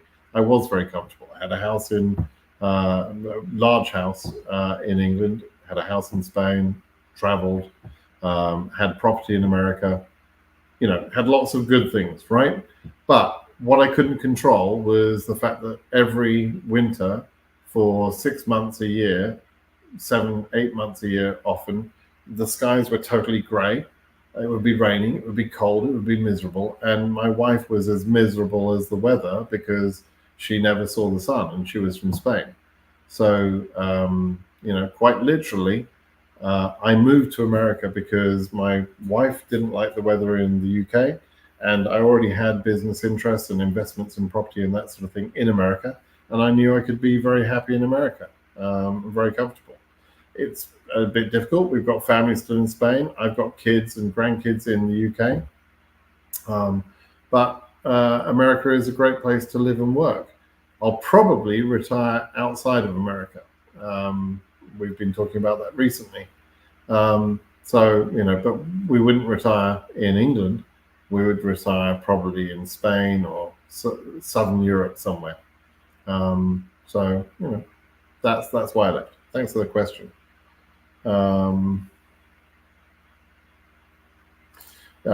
Is there a fastest link to check your status? The fastest way to check your status is just wait a few hours, maybe check tomorrow. That's probably the best thing. It's just going to be busy today. Okay. Okay. Let's see. Loads of questions here. All very similar questions. The website is broken and that sort of thing. Good day. Hope you are doing well. Can I pay for my SSN? How can I pay for SSN when I'm in Africa? You don't pay for your SSN. It's free to get the SSN, but you have to be in America to apply for it. Can I use my Visa card? Or also, a friend is checking his DV25, shows invalid, yet it's the same code. So your friend is probably screwing it up. And I've got a video that I've just published in the last couple of hours, couple of videos I've published, which will help. And the videos linked below those videos will help your friend actually check correctly. But he's probably making a mistake. As for the Visa card thing, you don't need to pay for your SSN again. So don't worry about that. Okay. Nope, not selected again. It was like a miracle to be selected in the 2020 lottery, but COVID happened, and you know what happened after that. Yeah. Oh dear, I've got an itchy nose. Hamza, I hope you get selected next year. Try again. Keep trying, my friend. Okay. I have a freshman degree, but I'm a selected high school degree option in selecting. If I'm selected, can this make me disqualified? No. The choice you pick for that education question on the DV entry is not important. They're purely trying to collect statistics so that they can see who's entering the lottery. It doesn't disqualify you. You'll give honest information in your DS260, and that's what's important. Okay, not that education level you selected in the DV entry. Okay, don't worry about that. Thanks for the good job you're doing. Your videos are always full of learning. Please, can you tell me which case number is considered good or small and bad or high for the region of Africa? Generally speaking, case numbers under about 30 or 40,000 in Africa are probably, good numbers to have. When you get numbers higher than that, it depends on the year. We don't know what the maximum case numbers are in every year. For instance, in DV23, the highest case number selected, not even issued, but selected, was something like 65,000 something. In DV 2024, the highest case number selected was 122,000. So the numbers change each year. So it's not like I can say this number is always going to be good. We don't know the highest case number range in DV 2025 yet. There is a form I've created, an online form where people can report their case numbers, and I hope people will do that. But we'll have to see what people come up with in terms of case numbers, right? We don't know yet what the case numbers are going to be. Where is my Google Sheets? No, not that. Oh yeah. Let's see. No, nobody has answered my questions yet. So yeah, I'm hoping to collect some data on that. We'll see how that goes. Okay. All right. So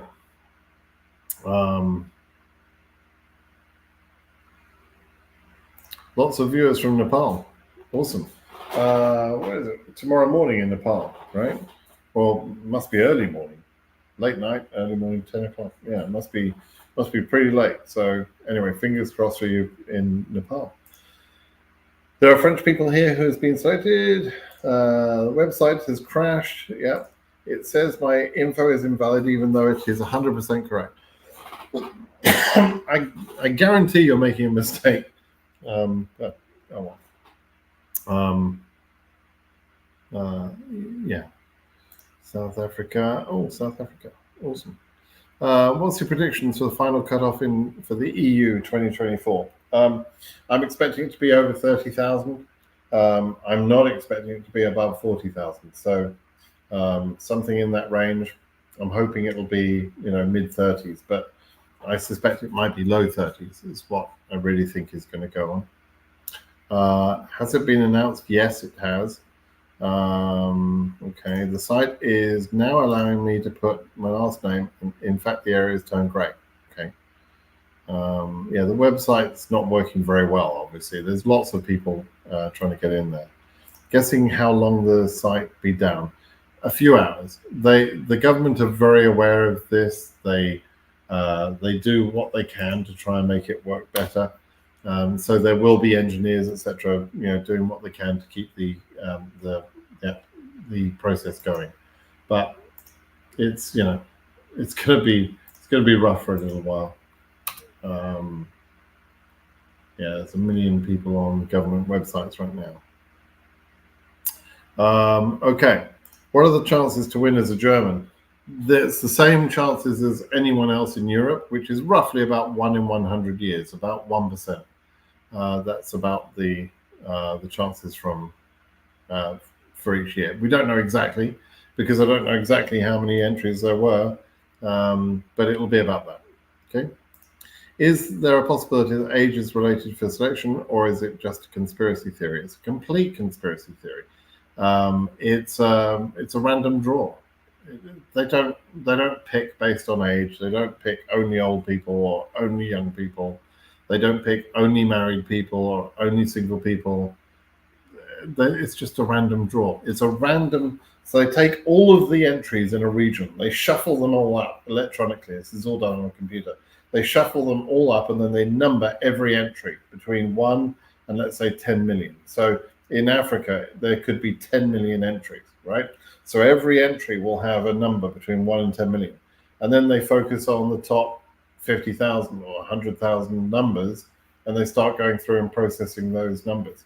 So it's a random process that jumbles up all the entries. It doesn't matter what day of the week you entered. It doesn't matter what country you entered from. It doesn't matter what age you are, your marital status, what education level you pick. None of that matters. It's an entirely random process. Anybody who tells you anything different is a complete idiot, because it's random. And, computer programmers know how to create a random selection, believe me. So, yeah, just nonsense. Do you need to keep checking till September? No, you don't check till September. Just check one more time in September, October. And keep in touch with my... I will announce whether I believe there's going to be a second draw or not. So keep in touch with my channel. Maybe subscribe to my channel. You'll get all sorts of content with me being mercilessly sarcastic to people. And so why not spend a little bit of time listening to my nonsense? I can tell you I've got much better nonsense, much more accurate nonsense than a lot of the YouTubers talking about DV lottery. Some of them are complete. I saw one this morning. What was his name? I'd never heard of this guy before. What was his name? Tips and Gist. Complete nonsense. Guy doesn't know diddly. But is talking to people about the lottery. It scares the life out of me. We got that guy verified. So that guy has literally copied my words from my video that I released. Like I released a video like an hour or two before he released a video. He released a video that is literally like he was reading from a script from my words, right? I mean, some of these people, you know, they're just amazing. They know very little, but for some reason they're just trying to get clicks, I suppose. I don't know. I don't understand why. So we got a few people. I like EBM Scholars. He's the Tanzanian salad guy. He's great for recipes, and he's great for lots of other things in terms of you know, other forms of immigration and how to write a book and all sorts of other nonsense. You know, great. And he's doing very well. He's got loads of subscribers. He's doing very well. But DV Lottery, yeah, he's not the expert, right? There's a bunch of them. There's a couple of ladies doing some things. There was one stupid woman in, I think she was in Sri Lanka or Philippines or something or other. What was her name? Passanivasa, something like that. She talked about DV Lottery and actually argued with me. Like she knew better than me. You know, so if you want some, there are lots of people trying to get trying to get clicks out of DV Lottery, right? If you want to get confused, go listen to those other people. If you want accurate information, come listen to me on my channel. Yeah, what can I say? Okay. Let's see. Please help. I tried to check my DV Lottery. I tried to enter my confirmation number, but it's saying that you entered is valid, probably invalid is what they're saying. And it's the same number I received when entering. Okay, couple of things that people do. They read the confirmation number. They didn't copy the data. They took a screenshot or something. They're reading the confirmation number, and they make mistakes with some of the letters. I's become O's. So I's becomes 1, or 1 becomes an I, an O becomes a 0 becomes an O. It's that sort of thing. They're making mistakes with the characters that they see in the confirmation number. That's probably the biggest problem people have. Then the other thing is that they're supposed to put in their last name, and they've mixed up what last name meant. So when you enter, it's the name that is before the comma in your entry. That's what you need to put in there. You need the year of your birth. I mean, there's not much you can screw up. So it's really the name is a possibility for it to be wrong, and the confirmation number is probably the biggest possibility. So that's probably what you're doing wrong. Okay.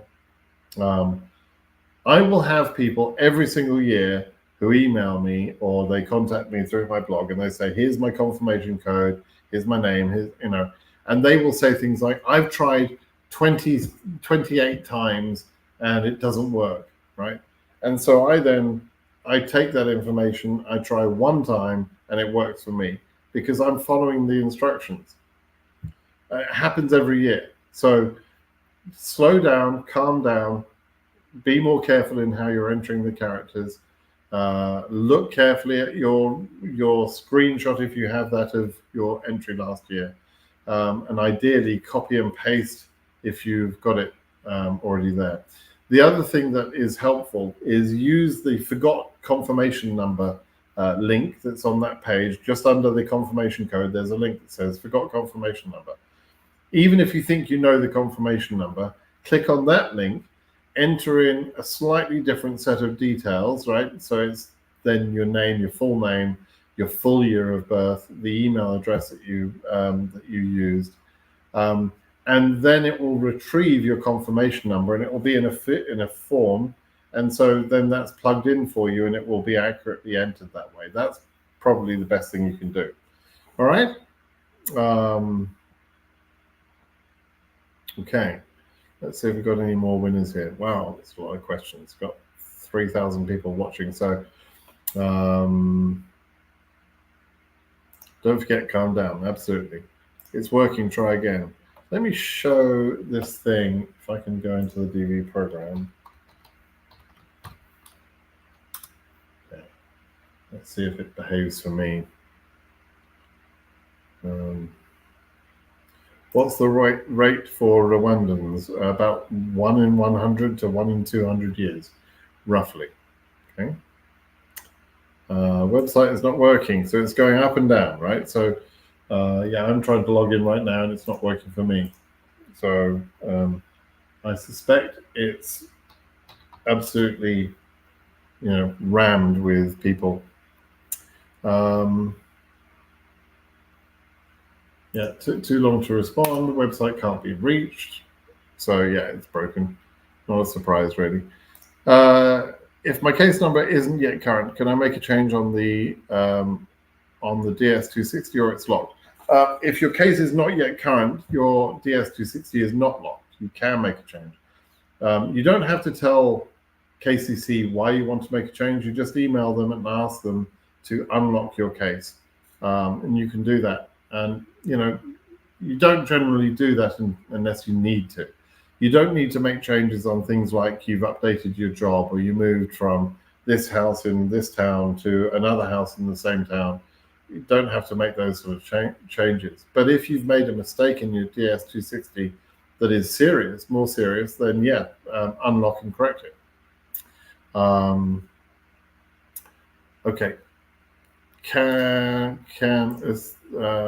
is it? Can you check for me? I won't check for you because, not today anyway, because the website is going to be extremely busy and I don't want to go through that pain. And if I were you, if you don't want to go through that pain, just try again tomorrow. So that would be my advice, okay? Amir wants everyone to know his confirmation number. It's not a very good idea, Amir, but feel free. It's your data. I lost it. It has not been selected. Played 5 times. I don't know how I can win it. It's just random. You just have to keep on trying. You probably didn't do anything wrong. Some people do things wrong and it stops them winning. But in general, most people follow the instructions correctly. They're careful about the photo and that sort of thing. And they just have to keep on checking. Somebody else says, can you check for me? But if I check and I've got the same problems getting into the website that you have, that's not going to help, is it? So there's lots of people trying to check. You just have to be patient. Wait a few hours. Wait until tomorrow. Anyone whose website is working, check for us. No, so every session you start, it tries to connect to the server, and everybody will be having the same problem. It's not just local to you. It's not your computer. It's not because you're in I don't know, in Kenya or you're in Australia or whatever. It's because the server that you're trying to hit is very busy, and that's all. So just relax. You'll get there. So I see people are putting in. So for those of you putting in your confirmation number and your name and your date of birth and everything else, if somebody checks for you, then they will have your case number and all of the information they need to go into the DS260. Why would you let people do that? That's kind of silly, don't you think? It seems like an unwise thing to me, but I wouldn't do that if I were you. But you're welcome to do whatever you want. Okay, so the website is slow right now. Yeah, it's just timing out for me. Will Asia go current in DV2024? No, it won't. Perrine says, I won. What's your case number, Perrine? That's awesome news. Congratulations.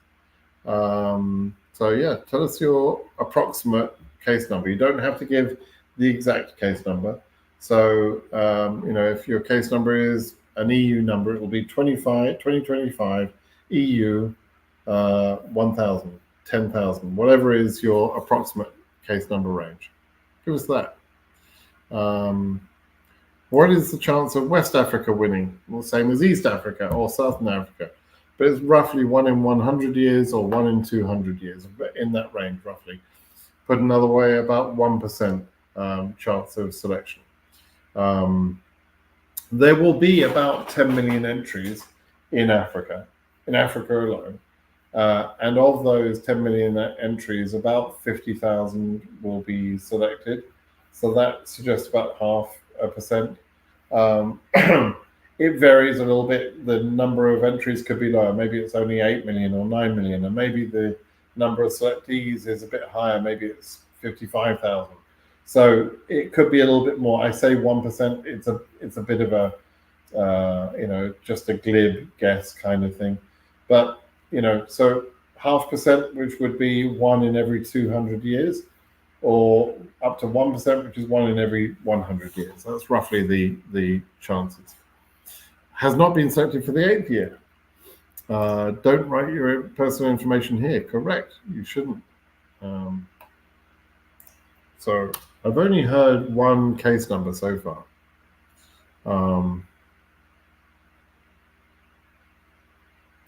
Is it okay to visit the US Embassy if I have challenges with confirmation number? Don't do that. They don't know anything about your case. Literally nothing. There's no advantage of you going to the US Embassy. They're just going to send you away. Just wait until tomorrow and you'll be able to check it tomorrow. Okay. Keep getting the green error even if the info is correct. Yeah, I can see I need to do. If the website were working better, I would actually show you how to check and how to check a couple of things. But it's not working for me, the same as it's not working for you. So just relax and wait a few hours. Okay.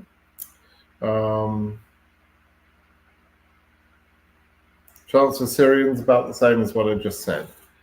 Mr. Red says he's won. What's your case number, Mr. Red? Prove it, says Atakan. Yeah.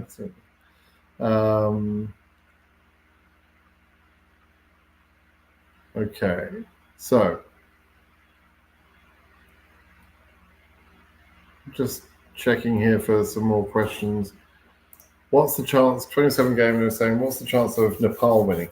Nepal has less chance than other people in the region. I've explained in the video exactly why that is. What happens with Nepal is Nepal and Iran both have a very high number of entries during the entry period in comparison with other entries from other countries in Asia. And so they're given a lot of winners, about 3,800 winners for Nepal each year, roughly. But they always have all of those winners condensed in the early case number ranges. This year, in DV2024, the case numbers in Asia as a whole went up to about 45,000. But for Nepal, the case numbers all finished by 13,000. That means all of those winners for Nepal were concentrated in that first 13,000 case numbers within the Asian region number. The reason for that is at some point during the draw, they say, hang on a minute, we've got another Nepal case, another Nepal case, another one for Nepal, right? And at some point they get to this sort of 3,800 number and they say, okay, that's it. No more winners from Nepal. So the next winner that comes from Nepal, that was a winner that did have a case number, maybe this year at 14,000, but they just throw that number away. And so the chance of selection from Nepal and from Iran is lower than the other countries in the region. Same thing happens in Africa in several countries. Same thing happens in Europe in some countries. Uzbekistan, for example, had all of its case numbers under 17,000 in DV2024, whereas the rest of Europe went up to 55,000 or so. And so, yeah, that's how it works. I've written many articles about that. I've created lots of videos explaining that. So if you want to understand that a little bit more, Google the words BritSimon holes theory, and it shows how the process works. Okay. Got another winner in Europe. Okay, when you quote your, first of all, congratulations. That's awesome news. When you quote your number, you don't have to give the whole number like you just did.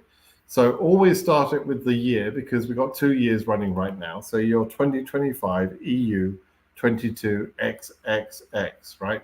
22,000 range. You don't have to show the whole number like that. It's not really a problem if you show the whole number, as long as you don't give other people more information, like your name, your birth date, and all of that information. Don't give everybody all of the keys they need to unlock your case, right? But congratulations. So we know EU goes up to 22,000.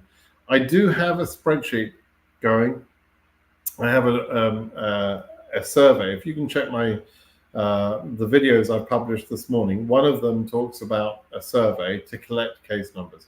If you could please add your case number to that, I'd be grateful. And what I'm trying to do is collect enough responses to understand what are the highest case numbers in each region. And the only way we know that for a few months until we get the real data in January of next year, January, right, long time to wait. The only way we will know is if enough people respond to this case number survey. So go and check my YouTube channel for that and add it to that. But congratulations once more. All right, awesome. Okay, let's see. When are the results revealed? What's this? I don't know what that means. Are the results revealed? Yes, but the website is behaving very, very slowly. Meanwhile, the website has come for me. So let me take one of these. I don't know whether this is going to work for someone, but let's see. Let's see if we take this. So, can I copy this? Yeah. Okay, so this is going to really suck. But let me try and enter this. 2025 B88, capital B88, QVB. 9K1, and some people will mistake that 1 for an I. EG9, EG9, right? Okay. Entrance name, and you've said the entrance name is Mala, Mahodev, right? And the birth date is 1999. Let's see if it's. And we enter this here, 2UNXPJ. And we'll see if that person has been selected or not. We'll see that's spinning. So I kind of expect this to time out, I have to say, because the website's just really behaving badly, but we'll see. Yeah, can't be reached. That's what most of you are gonna get, right? So not a surprise that it sort of timed out. So that's the same problem many of you are having. But you can see what I did in terms of entering the data there. I was very careful how I entered the data. Hopefully I got it correct. And then notice that I took the name Mala, Mahadev, and I only entered the Mala, right? That's because I'm following the instructions. So that's one of the two places where you'll make a mistake. If this comes back in a few moments, I'll show you how to do the forgot confirmation number thing. We can check that, okay? But you can see that there's no point in sending a number to me because I'm going to have the same problem as you in terms of the website not behaving, okay?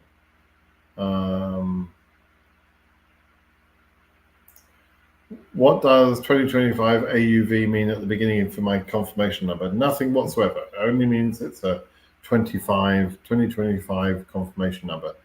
AUV doesn't signify anything. It doesn't mean anything about your chances. Italy, Bulgaria, and France, chance of winning. All three of those countries have exactly the same chance of winning. An entry from Italy or Bulgaria or France has an identical chance of being selected, okay? Because it's a random draw for the whole region as a whole. That chance is between 0.5% and 1%. So between 1 in 100 years and 1 in 200 years, roughly. That's about the chance, okay? So I think there's something like 5 million entries from Europe. I'd have to sort of go and check, but it's something along those lines, something like 5 million entries.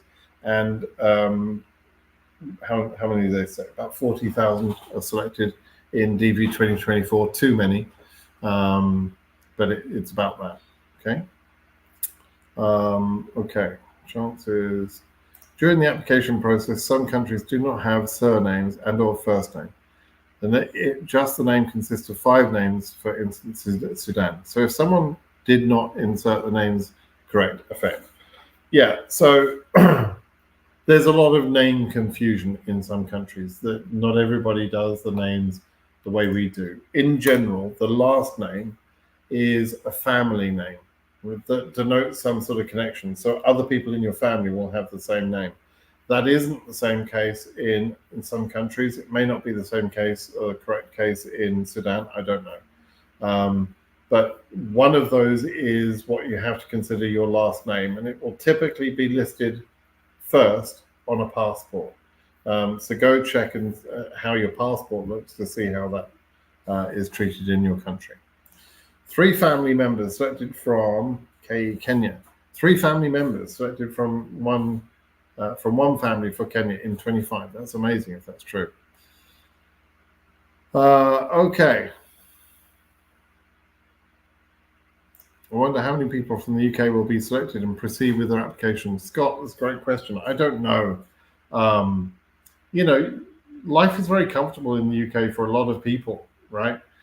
It's not like, there are some countries around the world where if they win the lottery, it's major life-changing event. They're moving from a country where their income is maybe $3,000 or $4,000 a year to come to America, where you can earn $3,000 or $4,000 a week, or more, frankly, more if you live where I live. It's just a vastly different situation over here. But the difference isn't so much when you're coming from prosperous countries like in Europe and UK. And then also when you come to America from the UK, you have to deal with some of the other nonsense, like gun ownership in America. It's a big problem. Americans are crazy when it comes to guns. They don't seem to understand the problem, and they defend the rights and to have guns when really most of them don't know how to operate a bloody weapon. You come from a healthcare system that's very good, that's available to everyone, that's free to everyone, and you might get frustrated with the UK National Health Service, but believe me, it is nothing like as bad as coming to the American health system, where you're still going to wait in the emergency room for 3 hours to be seen, where you're going to take an ambulance ride, for example. A short ambulance ride will cost $5,000, right? You spend a day or not even a day, you spend a few hours in the emergency room, and you later receive a bill for $25,000 and $5,000 extra because you had an ambulance ride to get there. You're prescribed a single pill, a Valium or something, in the emergency room or at a doctor's, and they'll charge you $1,000 for that Valium that you needed for vertigo. This happened to us, right, when we were first here. And so if you don't know how to navigate the insurance system and everything else in America, it can be devastating, right? So there's lots of bad things that are bad in America that are good in Europe, for example. And so when someone from the UK wins, but not everybody will want to uproot their life and start again in America. And so a lot of people will probably be selected and then not proceed. And that's the same for people from down under. Same for many countries which are prosperous countries, right? It's not always better in America. Now, on the other hand, America is an amazing place to explore opportunities and make money and enjoy life in various ways. It's a huge country. There's lots to do. It's a powerful country, but Trumpers. Do I have to mention Trumpers? So many stupid people in this country, more than the stupid people in other countries. It's not all great in America. So just want to be honest and open with you about that. It's not all wonderful. There's a downside to being in America. Okay.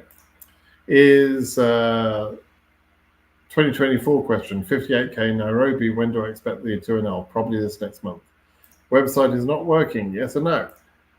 Is there a specified number of selectees allocated for each country? No, it's there is no country that has a designated number of winners. ICC, you are Egyptian, but I don't think I will be able to move. I'm also not resident of any other country. ICC, you haven't got a visa to enter America, I suppose, have you? If you have a visa, like a B1, B2, and you could enter America, you've got a very small window of opportunity, maybe enter America now. But is there no other way you can get out of Egypt? Like I say, I'm pretty sure that even if you get current, Cairo is probably not going to interview you. So this is an important decision, a life decision. I would get the hell out of there if I were you. EU 24,000, what to expect? Probably you'll go current this month, and Frankfurt are pretty good at setting interviews, so you'll probably get a July interview. That's what I would expect. How do I enter when you can't enter? Is there a way to enter? You enter the lottery in October. If you're talking about entering the website to check the results, let me check again. I think it's probably still broken, but if you're talking about that, you just wait a few hours. It'll be working better in a few hours' time. But right now, yeah, it's really slow. It's taking ages, right? You have a very limited amount of time for AOS. That's true. If you have a B1, for example, you're not supposed to arrive and then immediately try and adjust status, because it shows that you had an intention to adjust status when you entered on the B1, B2. And that would invalidate your B1, B2 and actually could cost you the green card. So if you truly feel you can't move to another country within your region or in Europe or something like that, but you could go to America and you can support yourself for a couple of months, then you could move to America now in May. You could wait out and hope that the visa bulletin exceeds your number for Egypt. And if it does, you could immediately file. I've known people to file in August and even very early September and still complete their adjustment of status process in time. So you would be able to say, okay, I could be there from May until July. And if in July I see my case number is current, that's going to be mid-July. You could get your paperwork submitted in July, and I would say 99 times out of 100, you would have time to complete your adjustment to status process by the end of September. That's what I would do if I were you. The only question is whether you can afford to support yourself in America. You mustn't break any terms of your visa. So you mustn't work or anything like that. But if you've got friends that you can stay with from May until mid-July, do that. That would be the best way. That'll give you the best chance. I'm new to this, but what's this stuff and numbers about embassies? I'm from Northern Ireland, UK. Is the embassy London or Belfast, and where in the UK? It's London, Jonathan. You would be processed in London. They don't do the visa interviews in Belfast or Dublin. So everybody from that region, from Ireland and Northern Ireland, goes to London for the interviews. Are you a winner? Did you get selected? If you did, please let us know your case number range. You don't have to give us the precise number, just the range. We've had 2 other people from EU, 1 person from the UK that's been selected. So that's all I've heard about so far. I think you mentioned before, but how many times did you apply and won it? We tried twice, myself and my wife. I was not eligible because I'm from the UK, but I was able to enter the lottery because of her place of birth, which was Spain. We didn't. Neither of us got selected the first year, and in the second year she was selected. And we'd also been selected in the H1 lottery that year. So I was moving to America anyway to continue work. I'd worked in America before that. So we came to America in February of 2014. We adjusted status and became green card holders in September of 2014. And we became citizens, I think in 21, about 21, once Trump had left office. I was actually eligible for citizenship while Trump was in office. But the last thing I wanted was a citizen certificate on my wall with Trump's dopey signature on it. So, so I waited. I submitted my paperwork later so that I didn't have to deal with that crap. Orange man. Yes, I got TDS, Trump derangement syndrome, they call it over in America. It's what morons say to intelligent people, because the morons don't understand how bad a person Trump really is. So they say that we're, those of us with some level of intelligence to understand that, they say we're deranged. It's because they're morons. They don't understand the joke. But, you know, what can I say? What are the chances for Malaysia? Is it the same as Nepal? No, Malaysia is what I call the rest of Asia. So you've got a better chance of selection in Malaysia than someone from Nepal. Probably nearer 1% chance of selection. I'm scared that I would risk future B1, B2 renewals if AOS doesn't go through. You've already fucked that. Let's be honest. Your future B1, B2 renewals are already affected by your DS260, right? The DS260 is an application for immigration. You've already filed that. The moment you filed that, you've affected B1, B2 renewals. So your worry that you've got there, your concern that you've got there, is ridiculous. There's no reason to be worried about that, because you've already opened that Pandora's box of that particular problem, right? So get off your ass and get to America, dude, and do it in May. The reason I'm telling you to do it in May is because you can then wait 30 to 60 days after you entered, and during that time you have time to change your mind, so that the officer who interviews you doesn't say, well, you clearly entered America with an intention to adjust status, thank you, which could cause you a denial. So you're much better off to enter in May, so that time period can lapse. We used to advise people to wait 90 days. And it's not a strict rule, but it is something you need to be aware of. You can't enter the USA on one day and start adjusting status the next day.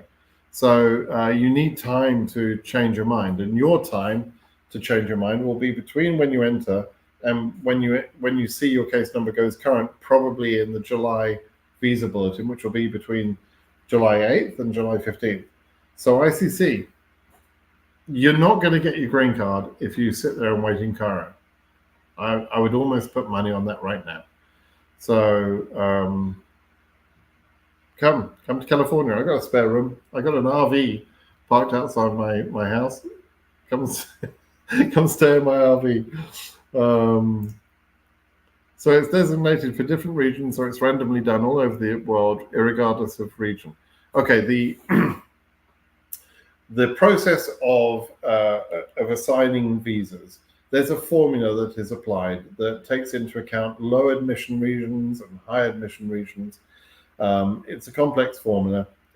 If you're really a geek, you can read this formula on the web. It's actually, I've written articles about it.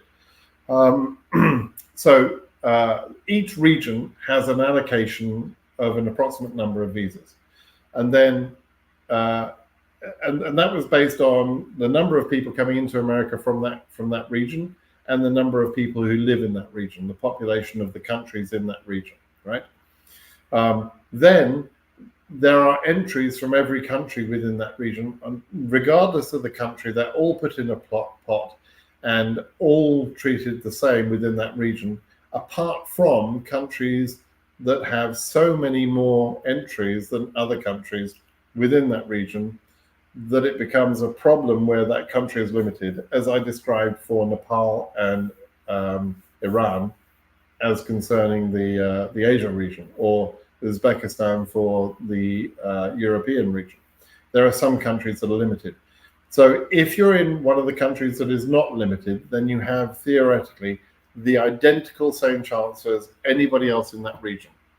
So for most countries in Europe, for example, they've got the same chance. For all countries in Asia, other than Iran or Nepal, they have the same chance, right? That's how it works. How do people know they win when the website is not working? The website is working sporadically. It's not working. It's not working all the time for anybody, but it will become better over the next couple of hours, right?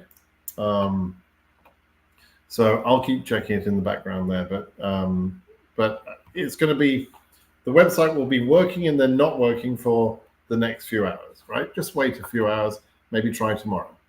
Okay. Okay, let's see.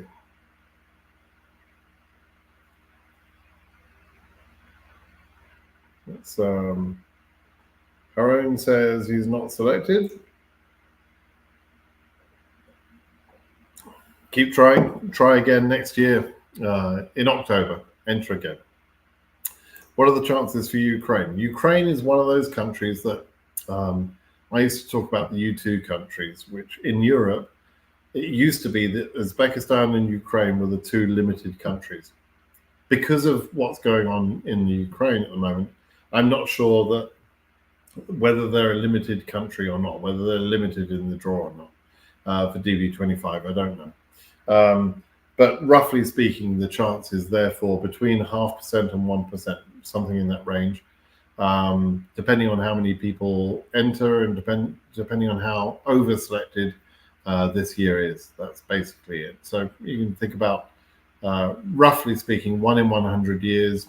It could be as bad as 1 in 200 years. Same thing for Cameroon. That's the chances. Don't worry, no matter how it goes, life is beautiful. Just keep trying. There you go. That's absolutely right. Life isn't beautiful in some countries, though, let's be honest. Are my chances low if I applied while I'm inside the US? It makes no difference. Doesn't, like I said earlier, it does not matter. Your chances of selection are not affected by the place you apply from, the type of computer you use to apply, the t-shirt color that you're wearing when you apply, the age of your age makes no difference. Your education level you select in that drop down makes no difference. Whether you're married or whether you're single makes no difference. It's a random draw, guys. Oh, the day of the week. This is the other thing that people sometimes say.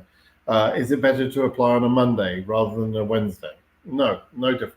Is it better to apply on the very first day of the entry period as opposed to in the middle? No, it makes no difference.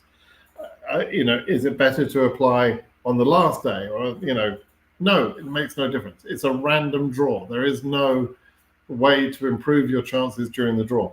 The only way that you can really improve your chances in this process is to follow the bloody instructions. And so many people get disqualified because they don't do that. They either choose the wrong country of birth or they, misselect. I can guarantee I'm going to have someone from Nepal this year will contact me saying, it's a really weird thing. I've got an OC case number and it says my country of birth or my country of chargeability is Nauru, which is some little island in the Oceania region, right? Every year I get someone from Nepal saying that. Every year there's someone who, from some other country who's done a similar thing with other countries. What they do is, let me show you this. On my mouse, there's this sort of little scroll thing. And I think some people do this. And somehow they must select their country of birth or their country of chargeability, and they must touch that scroll thing. And it goes through the list of, it goes to the next choice or the list of countries. And they somehow manage to screw up their country and they get selected in the wrong region. If you do that, your case is done. If you're in the wrong region, there's no way to be approved. 100% of cases like that will be disqualified at interview if you're daft enough to go to interview. So that's one way. The other thing is people screw up the photographs. A lot of people. So Right now in DV 2024, there are winners in Africa between case number 1 and 122,000. There are only about 35,000 of those case numbers between 1 and 122,000 that are real cases. The rest of those cases, the rest of those numbers are what I call holes. And the holes come from cases where, let's say case number 7, right? Case number 7 was almost at the top of the list.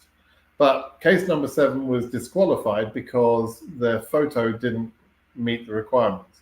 They didn't have the right color background, or they submitted a photo that was the wrong size, or their photo is so pixelated and grainy that it can't be read properly. For some reason, their photo is terrible. If they read the bloody instructions, they wouldn't have done that. But there are a sufficient number. Let me tell you the exact numbers. It's kind of startling. Case number analysis. So DV selectees, hang on a second. I'll give you the precise number. In DV 2024, in DV 2024, there are 55,030 selectees. That is selectees, winners plus their family members. That's in that number, right? And they've got all of those people are distributed over the 122,000 case numbers, but there are only 33,143 cases. So the difference between 122,000, which are the case numbers, and the 33,000, actual cases, right, is what, 90,000. That means 90,000 people were in the top 122,000 selectee numbers, but got disqualified most commonly because they screwed up the photos. 90,000 people out of 122,000, right? That's the biggest reason people were disqualified. That's Africa. There are 22,500 actual cases in Europe, spread amongst the highest case number in Europe is 66,932. So out of nearly 67,000 cases, 45,000, just over 45,000, were disqualified straight away between when the draw happened in January of last year and May of last year. This is for DV 2024. And the same thing will have happened this year, right? So most people by far screw up their chances because they don't follow the instructions and they mess up their photos. There could be other reasons why they're disqualified. They might have done multiple entries, or they might be on the blacklist because they did multiple entries in previous years. There are other reasons, but mostly it's because of the photos. Amazing. People don't realize how serious that mistake can be. Okay. Papa says, hello, sir. I think you forgot to read my question. I didn't forget. I probably just didn't see it.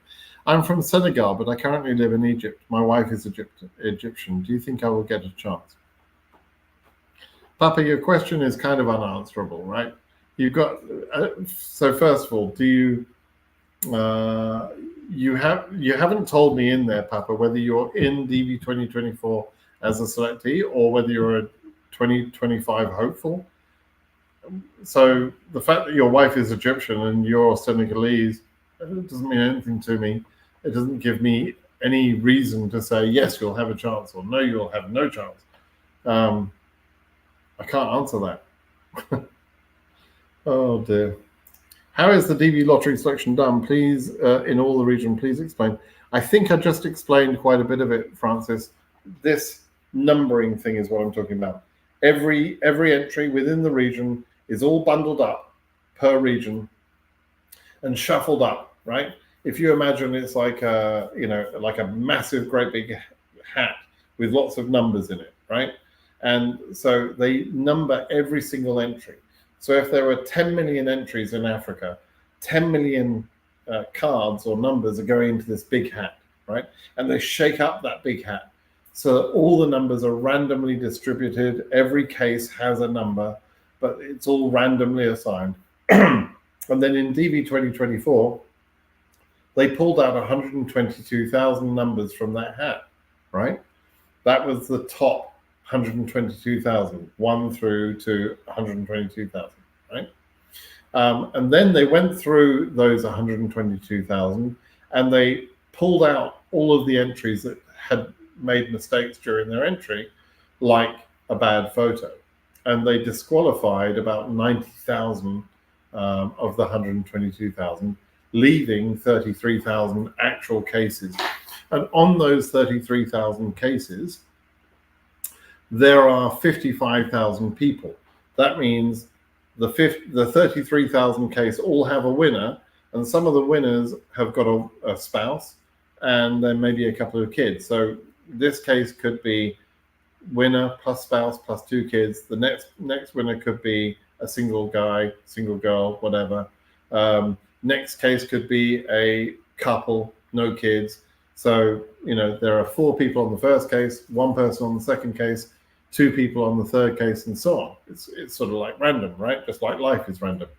There are 55,000 people on 33,000 cases in as a whole in Africa in DV 2024.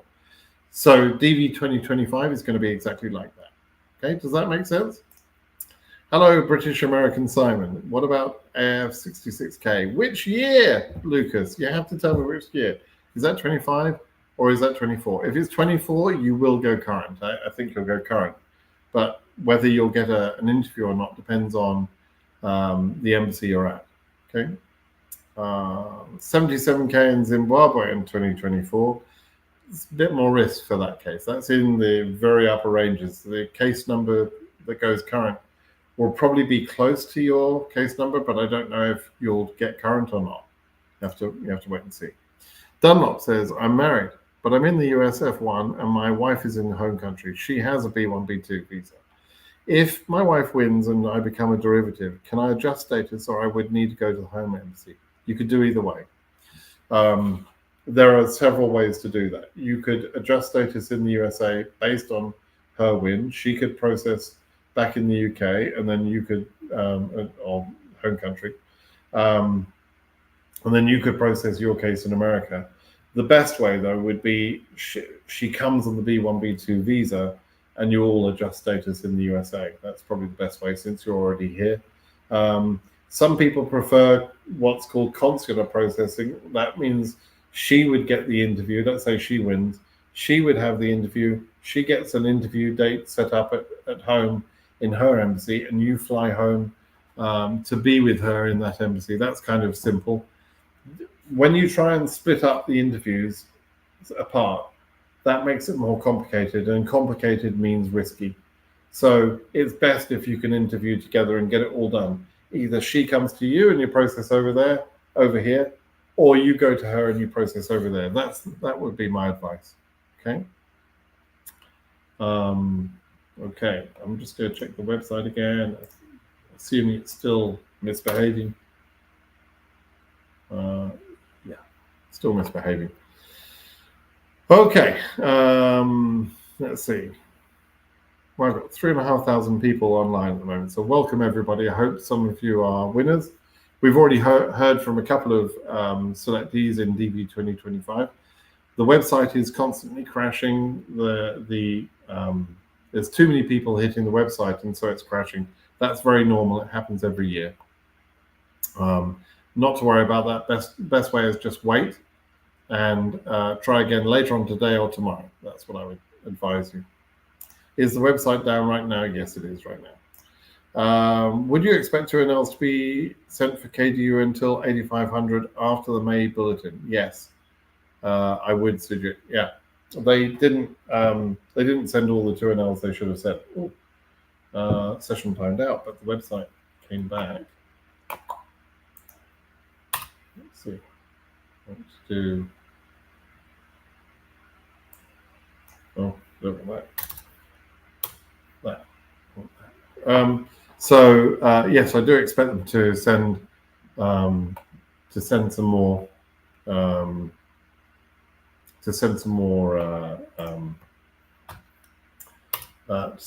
interviews, right? Okay, I just want to show you something here.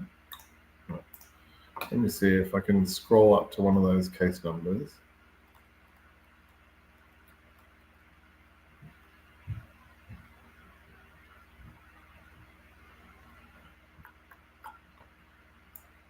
Let's go check someone's number. I couldn't see one. Let me just show you this anyway. Okay, so if you do get lucky enough that the website behaves and you're not sure about your confirmation code, click on this link, forgot confirmation number, right? That's very useful because you can go in there and you can say, okay, I'm 25. You put in your last name, right? And you put in your last name, your first name, and your middle name in there. Put in your date of birth, right?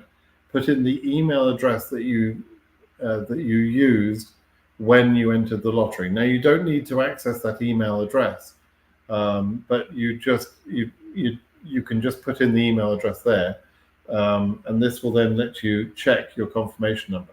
When you do that, it'll come back to the previous page with your confirmation number already filled in, and it will be accurate. It'll be the right confirmation number, right? So this is a really good way to confirm your confirmation number, because mostly when you're checking and you get invalid number, it means that you're making a mistake on the confirmation number, or you're not putting in the last name correct. And so you'll find out by entering this data. It's a really good way of checking your data. Okay, so go ahead and do that. It's a good way to do things. All right. It's not being selected, Nizar, for the second time. Okay, maybe third time lucky for you. Haven't checked, but I have a feeling that I'm going to be selected, inshallah. Yeah, well, everybody feels like that, Abu, but good luck. I didn't include my son in the initial entry because he is my son. Oh, a US citizen. Okay, I was about to lose my temper with you. He's a US citizen. Will I be denied visa if I include him in the DS260 form? No, you won't. It says on the entry, you don't have to include your US citizen child on the entry. It says you won't be penalized if you do include him or her, but you won't be penalized for omitting it, right? So you won't have a problem. On the DS260, you don't need to create a DS260 for the child, but you can list the child on your DS260. So that's, it's fine. You've not got any problem. Why is the site not working? Because many hundreds of thousands of people are all hitting the same website that is normally quiet for the rest of the year, and so it's suddenly got all this activity. That's why it crashes. And it does it every year. It's totally predictable. I did predict it. I told people it was going to happen months ago. I actually warned people 5 minutes before it opened it was going to crash in 5 minutes. I've been saying that all morning. And then people are surprised, oh, it crashed. Why did it crash?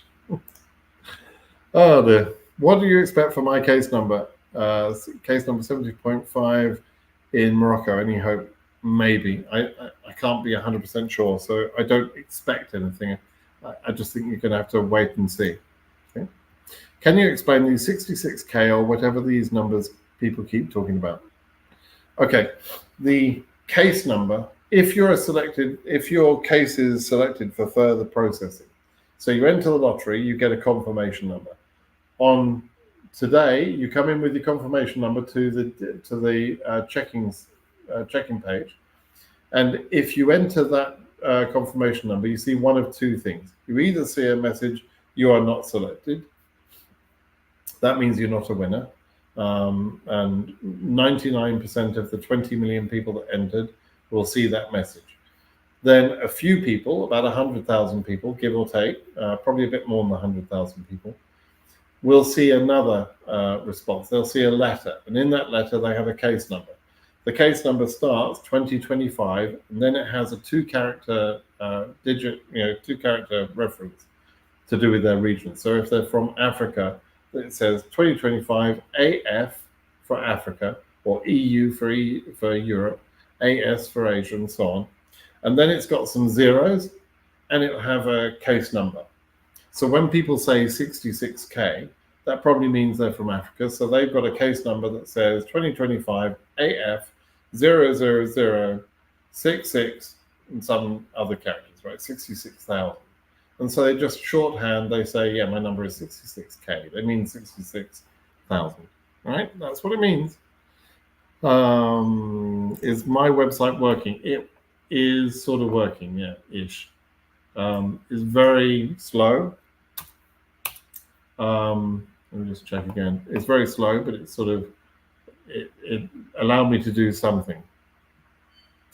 Can we leave it for some time and check later when the website is okay? Yeah, absolutely.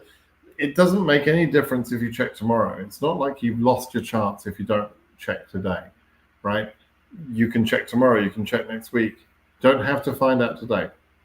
Paige, how you doing? I know I know you've been in before. So, oh, you've done your activation trip. Great. Cannot thank you enough. Got my SSN. Good to go when we make a move in a few months. Thank you so much. Everyone, listen to Simon. You're a very wise, Paige. But thank you for letting me know things have gone well for you. So you're just on an activation trip. I just want to explain to people about that. Some people, particularly in Africa, I think that for someone who lives in a country where maybe the annual salary is $3,000 or $4,000 a year, it might be amazing to think about booking a ticket to America. It might seem like incredibly expensive, right? But from a lot of countries, the price of an airfare is not that expensive. And so a lot of people say, okay, I'm going to do an activation trip.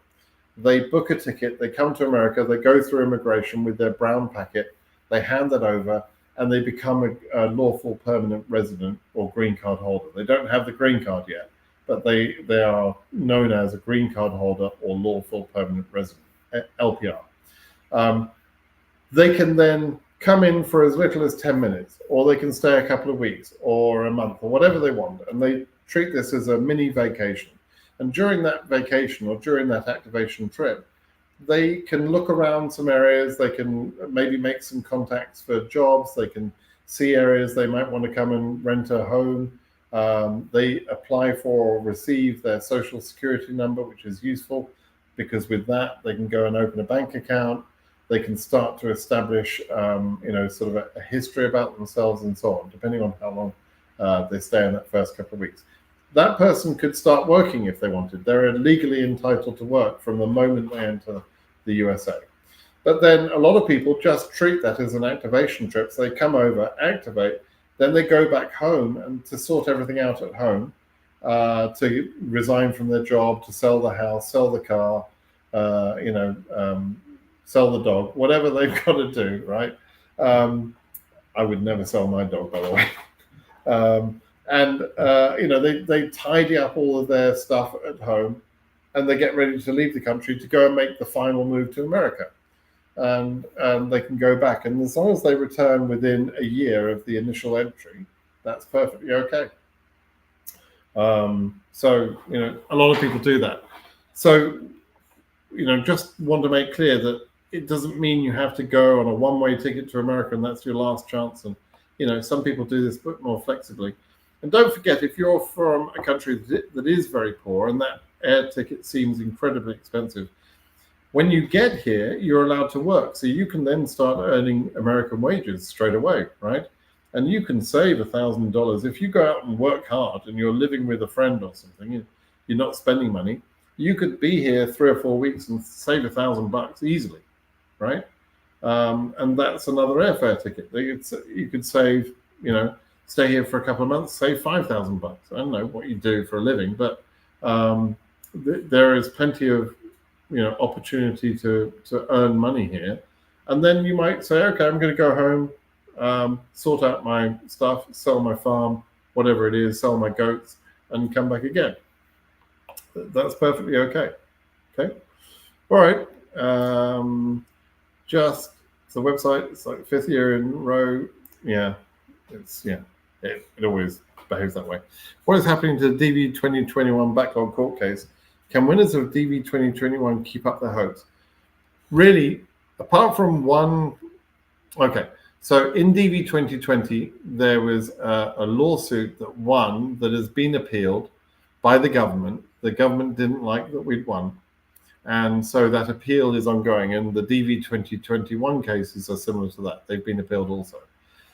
The lawsuits in DV 2020, though, there was a case called Gomez, and Gomez is a case that covers everybody. It treated everyone as a class action, which meant you didn't have to be on that lawsuit in order to benefit from that. And if we win the appeal, which we're still waiting for the outcome of the appeal, we've been waiting over 18 months. If we win the appeal, some more visas, 9,095 visas, are available to be issued for DV 2020 folks. For DV 2021, mostly you had to be a plaintiff on a lawsuit. You have to have paid one of the lawyers to represent you on a group lawsuit. If you didn't do that, then your chance is probably gone. There is a small exception to that, which is people in certain embassies, mainly in the Schengen area around Europe. There was a class action lawsuit that Curtis Morrison did. That if the appeal is won, that would open the door to some people from Europe, even if they weren't on a lawsuit. But they had to have been assigned to Europe at the time. We'll have to have the exact sort of circumstances worked out later. But if you weren't on a lawsuit, then probably your chance is gone if you're a 2021 case. And mostly the years just run within their fiscal year, right? So it's from 1st of October to the 30th of September. So, for example, DV 2023 is totally finished. There's no more visas will ever be issued from 23 or 22. It's only 21 and 2020 that are open at the moment because of the lawsuits, and we have to wait for the final outcome of that. Okay. If you see not selected, can you be selected later? I keep saying there is a possibility of some more selectees being added in maybe September or October, but it's not very likely to happen. It hasn't happened for a few years, so it's not a guaranteed thing. But keep it on your mind. How do I type someone step one to know more about AOS? So you go to forums.immigration.com, find the Lottery Visas forum. It's a channel, a chat channel, and she has a link there. Let me just get you the link. I'll put it in the chat. I'll put it in the chat for you, ICC, so you've got that. Okay, so that's just gone in the chat. You'll be able to see that. Okay. You're dead on with your explanation, but seriously, thank you for helping us all out. So Paige, yeah, thank you for that. Well, very welcome. I'm just happy to give back, and I'm happy to have helped a few people over the years, a few tens of thousands of people, probably over 100,000 people now. But yeah, just happy to help, Paige, and thrilled for you. Enjoy Virginia. So yeah, what a cool thing. It's why I do this, frankly, is little messages from people that managed to help in some small way. It just makes me happy. Just, call me sad if you like, but I like it. Okay, not being selected this time. Does it mean I can check again later? Yeah, again, check in October. Okay. Did you? Okay, so let's see if the website's going to behave for me. It's going to. Let's see if that's going to work. If you have been randomly selected, do you have to do the DS260 application instantly? Not instantly, no. I would suggest you do it in the next few days if you've been randomly selected. Yeah, the website's broken again. But you don't have to do it instantly. You've got time. You can fill it out over. You could wait a few months if you wanted to. Doesn't matter.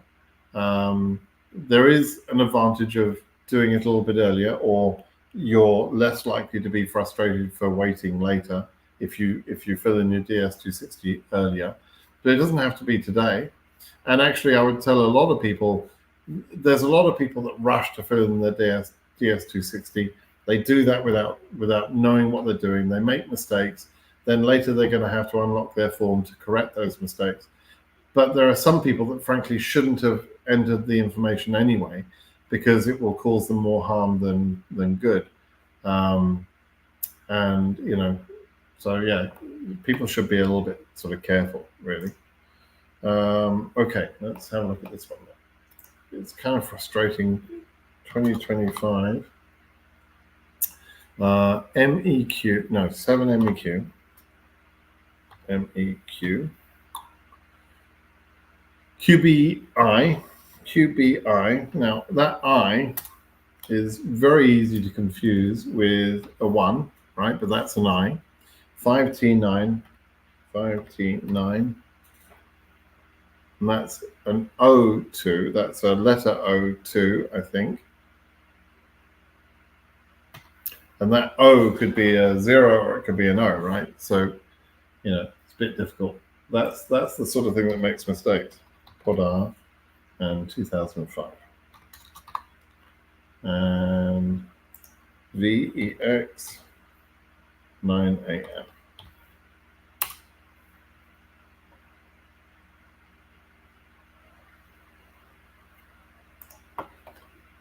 So I've entered that information there. It's just checking, but it's already taken too long, so that's probably going to come back with a timeout message. It shouldn't take that long. It should be more or less instant. There you go. Site can't be reached. So yeah, it's just the website's up and down, Okay, website working or not. So it's broken right now. It'll work for some people, and then it won't work for others. That's how it works. Thank you. Well, you look after me so nicely today. If you've been selected, can you still be disqualified? Absolutely. What a great question. It seems so simple, but yeah, you can still be disqualified. You can be disqualified because you've lied in the process. You can be disqualified because something wrong about your situation. You don't meet certain requirements. Could be that you don't meet the education requirement. And if you don't meet the education requirement, you have an option of presenting a work experience case, which means that the job you do meets a certain standard. But not just any job will meet that standard, right? So you have to meet the requirements like the work experience or education. You have to have not made a mistake during the entry. Sometimes people will have chosen the wrong country to charge to. They've got no justification for that. Sometimes they've left off a child or a spouse from the initial entry. Sometimes they claim to be married when they weren't married. All those things can get you disqualified. So yeah, quite a lot of people get disqualified.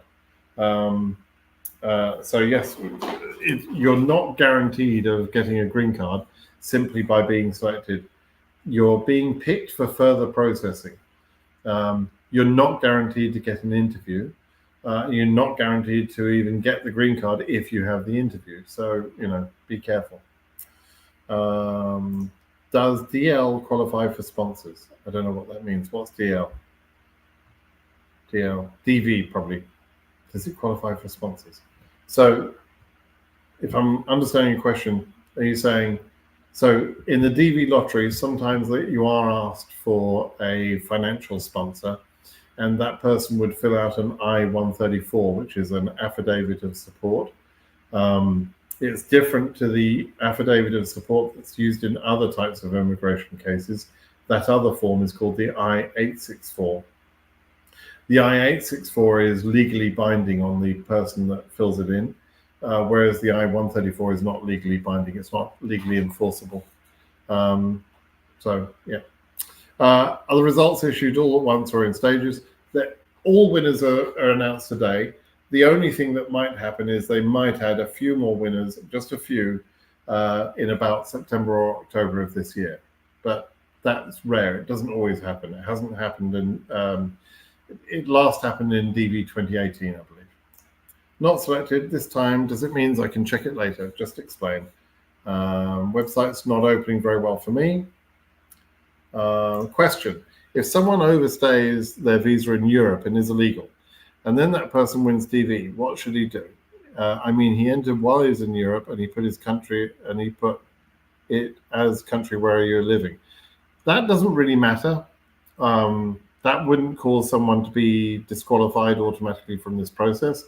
There are some problems with that.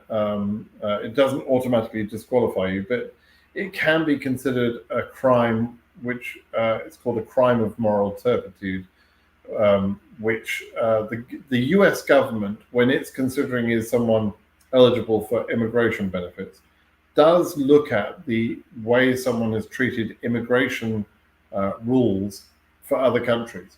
Because if you're going to disrespect the immigration rules for, let's say, France, then you are likely to disrespect the laws of America too.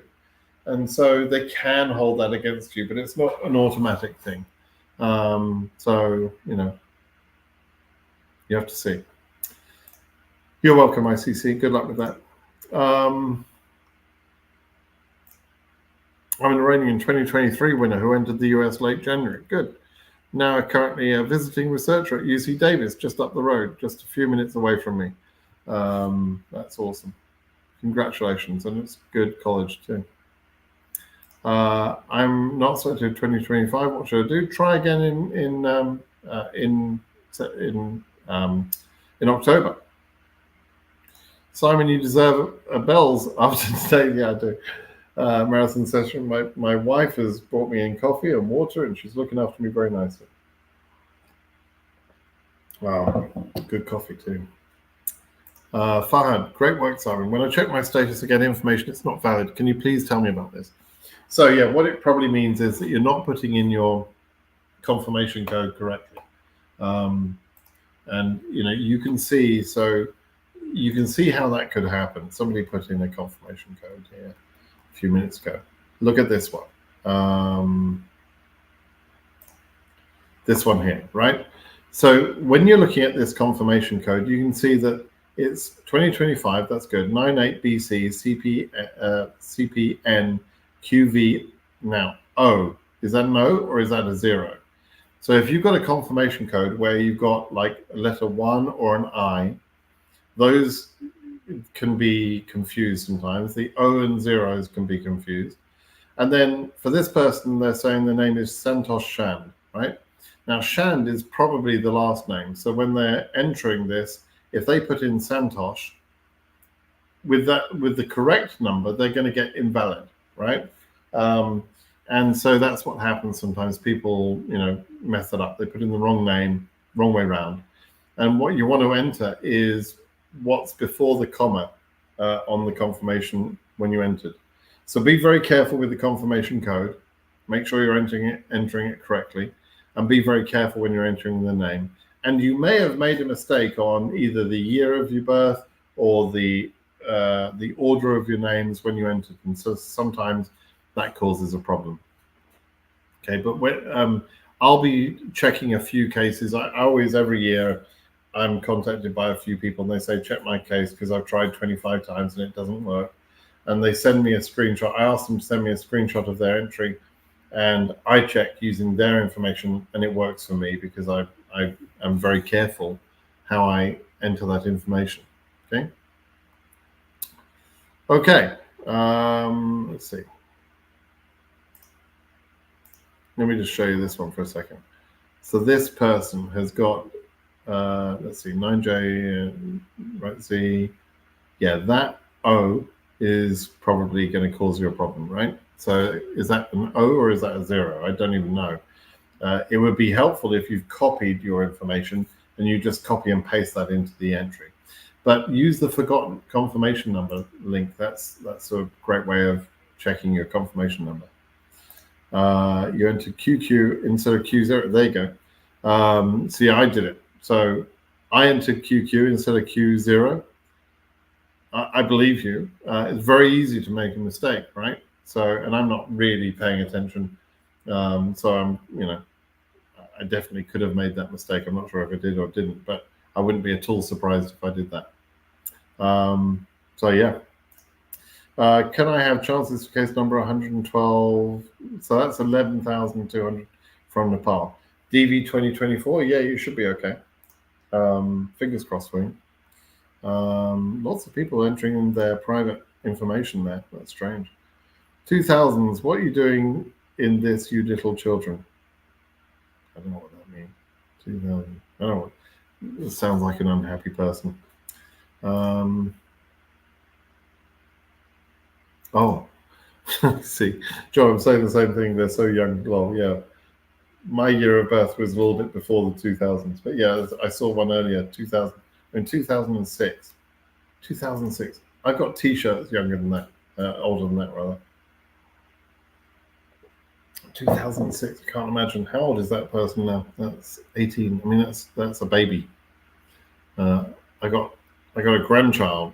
My daughter was born in 2008, so can't imagine.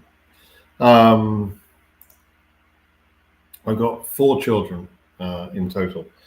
Some of them are adults, but yeah, I've got one child that was born in 2008. So yeah, these dates sound ridiculously young to me. Okay,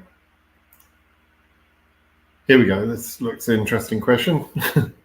Hello, sir, Julia. It's been 1 year and 8 months since we came to the USA. Your program really helped me understand how to proceed with everything because I listened to everything you said on here. This has brought my family of 6 people here. Awesome. I will always be grateful. I still remember when we send the documents to KCC, and thank you, recall these documents. I can remember how stressed I was when waiting to be called with the case number 41,000. Can't be grateful enough. Thank you so much, Seth. Julia, thank you for that lovely message. Thank you for saying thank you. Congratulations for your move to America. I'm sure it's been hard. I bet it hasn't always been easy, right? This is not necessarily a country that is, the roads are not all paved with gold and it's not all about milk and honey. It's hard, right? And I'm sure you'll tell people it's hard. But the opportunities are amazing. And the fact that you've brought a family of 6 here, that's awesome. Who knows what those kids will go on to achieve in America. And that, I think, for a lot of people is what they come here for. It's not so much for them, because it's actually, you tend to step back. I've got some close friends who came here from South Africa. They were pretty comfortable in South Africa. Money-wise, they were comfortable. They were wealthy. So they come here and they're wealthy here, but they're a lot safer here for a start, and their kids are going to be a lot safer here. They've got 2 kids. And, I think for them, the dad particularly took a step back in his career to start with, and that was a big, consideration for him to come here and step backwards in his career. And it was difficult, but now he's progressed and his career has picked up. He's way back. He's back to where he was or above where he was. They have a fabulous life here. They travel a lot. They go all over the world. And, they're doing it within a safe country, which compared to South Africa, even though they were privileged in South Africa, they still had to live within a compound. And so their safety here is so much higher, even though there's lots of idiots with guns here. So, it's an amazing thing. So, yeah, Julia, I hope your life is going well, and I hope it's going to be fabulous for your family. So, best of luck to you. Rowan is still struggling with putting your last name. It's great. Has it happened to anybody? No, but I would suggest, I haven't seen that, but the website is misbehaving, but I would suggest using a different browser. Okay. You enter the last name in upper or lowercase, it doesn't matter.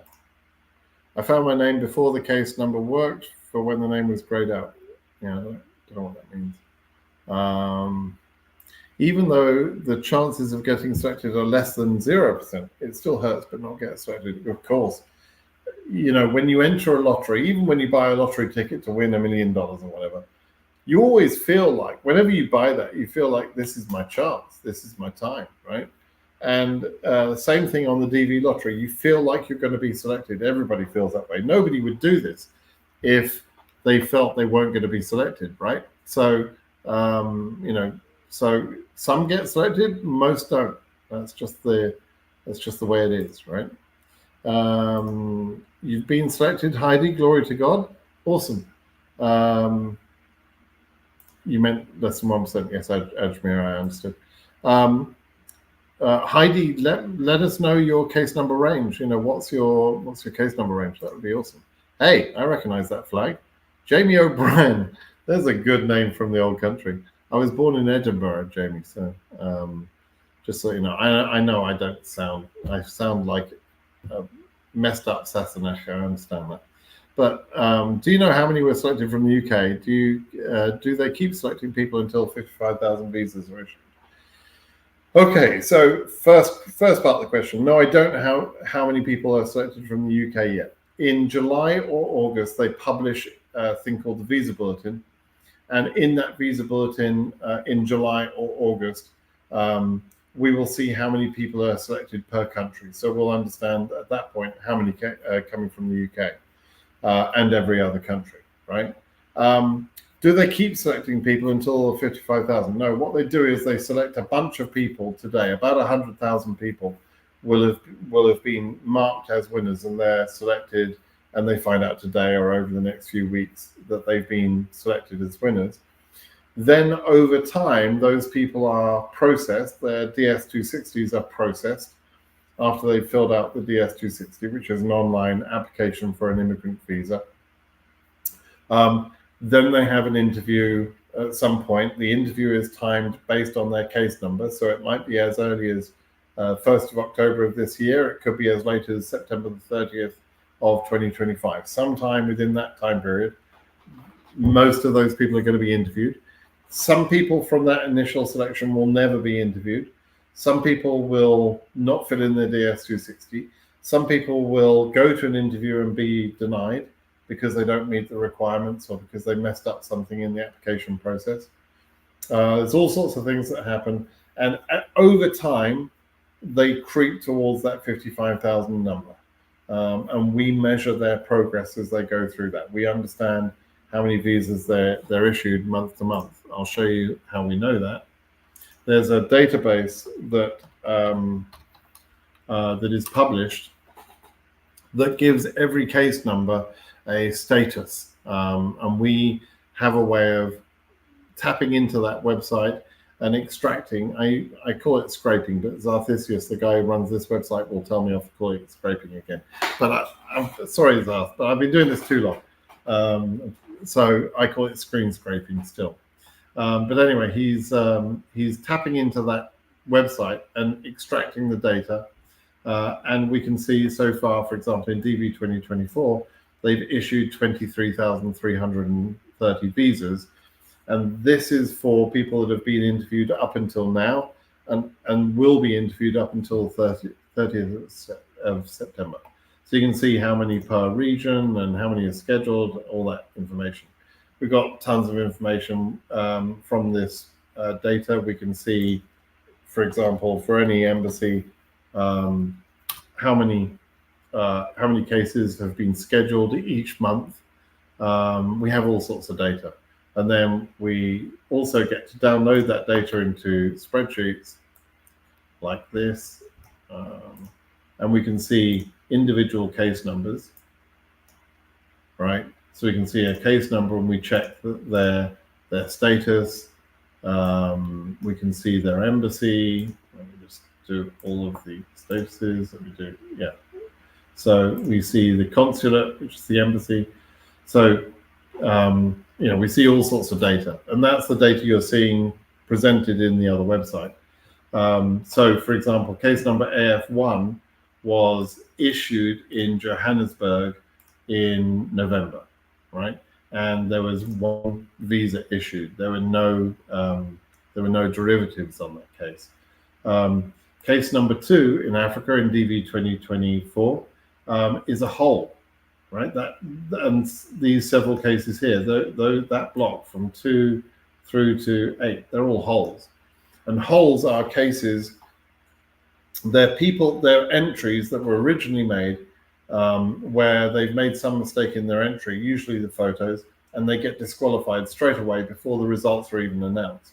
So there's a gap, or a hole as I called it. So you'll hear lots of people in the DV lottery world talking about holes. They're talking about holes because that's what I called it years ago, 10 years ago. And I explained how this happens. And so everybody kind of understands that now.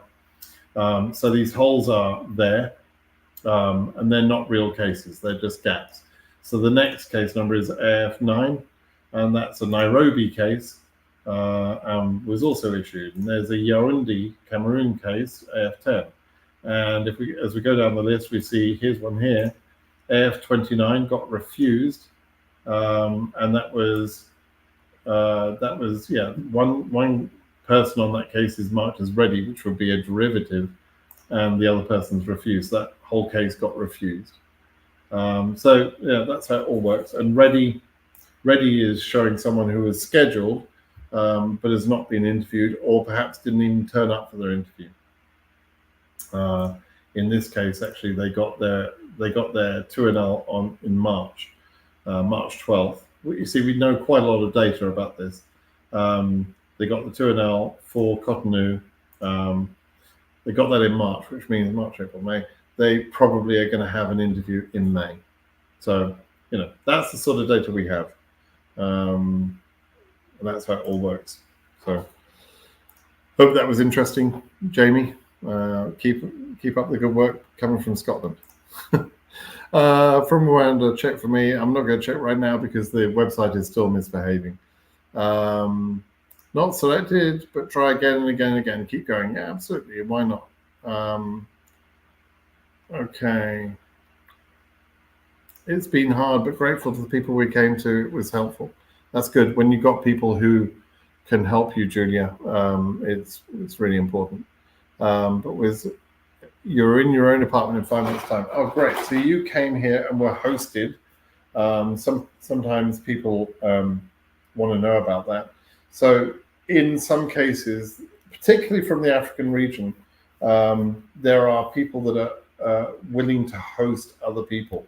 This is kind of unusual to a European mindset, but from the African region, it seems that's more normal within the culture.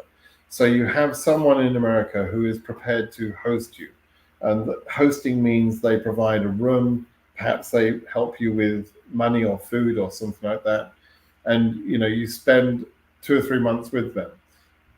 I don't know how that hosting relationship works. In all honesty, whether there's an ongoing obligation that says, okay, I'm going to help you for 2 or 3 months, but you can pay me some rent, which seems reasonable, and you'll pay for your own food. I'll help you get a job, but you'll pay for your own things. And then later, when you move out, maybe you do me a favor one day. Maybe I'll need some help. Maybe, you're good at car mechanics. Maybe you'll help me if my car breaks down. I don't know how it works, but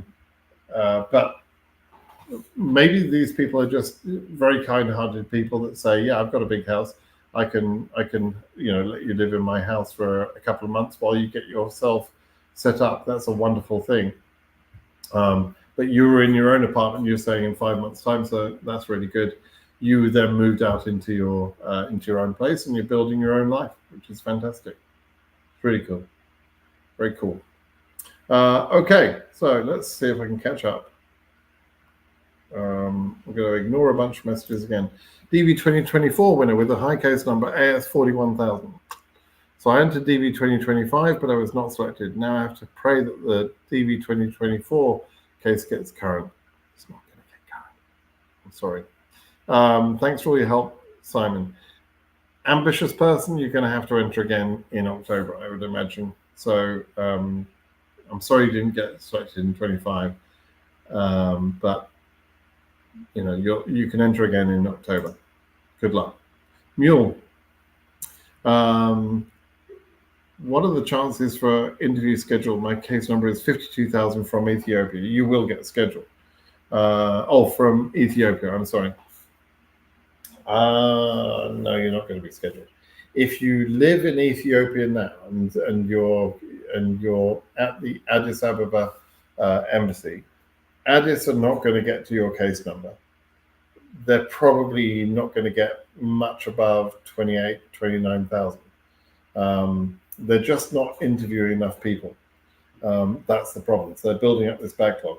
The problem is in January, when the case numbers were current under 26,000 or whatever it was, I was screaming from the rooftops for people from Ethiopia with case numbers like you to move to another country. I know that's not easy. I understand what I'm saying is not easy, but move to another country and get the hell out of Addis, because if you're stuck in Addis Embassy, your chance is going to be lost. And unfortunately, now you're current, you're now locked into an embassy that will never interview you. And so I'm sorry to say that you're going to lose your chance. And I'm almost certain of that. So that's very sad. I don't know what to say. I wish you'd heard me saying earlier, or if you did hear, I wish you had taken action on what I was advising. I can only advise people. I can't force people to follow the advice I give. And maybe you didn't hear the advice I was giving, but I've been saying that for months. Get the hell out of certain countries. Accra, get the hell out of Ghana. Get the hell out of Ethiopia. Ankara in Turkey. It's going to mess people up. Cairo is going to mess a lot of people up. So yeah, it's very sad, but it's just the way it is. If a DV winner cannot talk in English, what happens, sir? Nothing. That's okay. You can have a translator at the interview. It helps if you can speak English, of course, but it's not a requirement. So you can get the visa issued to you, even though you don't speak English. I've got the confirmation number, but it says it's incorrect, even though it has 16 digits. It's very easy to make a mistake. Somebody pointed out, I was typing in somebody's confirmation code live on this video, and I made a mistake, apparently. It's very easy to make a mistake. So, be careful. 21XX from Australia, living in the US. Any chance of your case number being selected for an interview? Your DV 2024, I presume. You might go current. So the case number is getting quite close to your case number now in the visa bulletin. There are 3 months of visa bulletins left. I'm expecting it to go up by 100, 150 this month. So that would bring it very close to your number. And, probably the month after that, you'd probably go current. So you might be able to get, current in August. Are you doing adjustment of status? If so, you will be able to file as soon as that number becomes current in the visa bulletin. Don't wait until the actual interview month. If you're doing adjustment of status, take advantage of the early filing. You need that extra time, right? Or if you're planning to fly home for the interview, then it should be fine. But you've got a really good chance of going current. Fingers crossed. I would say it's more likely than not that you'll go current at that number range. Now, if you were saying 2,500, I wouldn't be saying the same thing. I would be more cautious about that. Okay.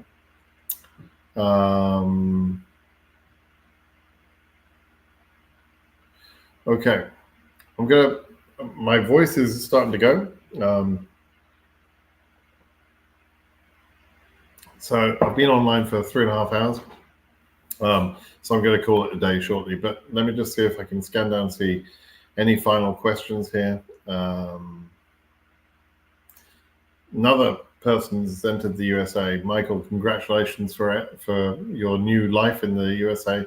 Good luck to you. Watch the video I created recently about credit cards in the USA. Really important to establish good credit history in the USA. Couple of other tips: earn more than you spend. Right? It sounds so easy, but you should be saving money out of every paycheck you get. You should not be in a position where you're living paycheck to paycheck. Way too many Americans are either in debt, meaning they already owe credit card bills and other bills, and they can't pay them off in a single month, or they're living month to month, paycheck to paycheck, or week to week, and they only just have enough money. Don't be in that position. If you're in a position where your income is not enough to pay your bills each month, or it's just a little bit more, That's not the way to live in America. Too many Americans live like that, and I want you to have a more successful, abundant life than that. So that means you have to either cut back on what you're spending or increase what you're earning. And do that to the point where you can save at least 20% of your income each paycheck, at least. I put in 15% of my income into a 401k plan, and well, I put in a lot more than that into savings every year. I save six figures from my paycheck every year. I'm pretty well paid. I live in a very expensive area in Northern California, and salaries over here can be quite high. So I live comfortably within my means, but I'm not slumming it. I've got a nice big house. I own my cars. I don't have debts. That's the way you want to be. Now, obviously, I'm older, so I've had time to sort of build up to that situation. But if you're younger and starting in America, you've got to play the game smart. And that means not spending as much as you're earning. And if you're not earning enough, earn more money. If your job can't pay you enough money, take a job on Saturdays. Work in the evening, do some Uber driving. I don't know what it's going to take, but get into a position where you have spare cash in the bank so that you can then put your money to work for you. That's what my money's doing. My money goes out every morning and goes and earns a little bit of money, and it comes back every evening and it brings more money back to me. And that means that I'm not in a position where anybody has got any control over me. I can do whatever I want. I can pay for whatever I want, and my family is safe and secure. That's the way you should be. That's what I want you to do, Michael. All right. Good luck to you.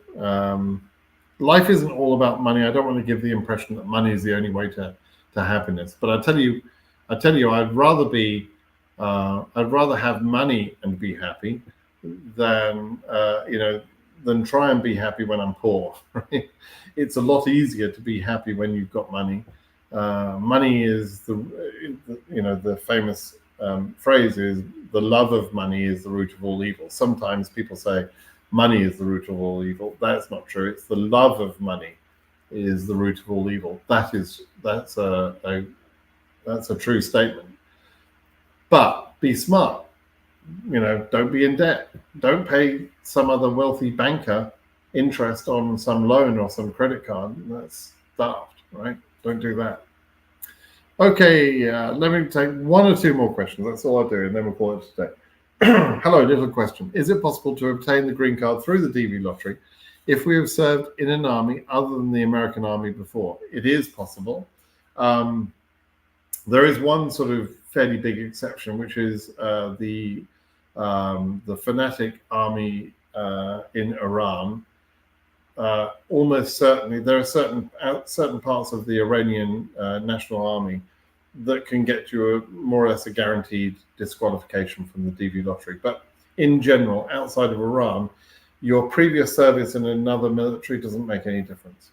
It's just Iran, because Iran is not very friendly at all with America, right? So it's just that.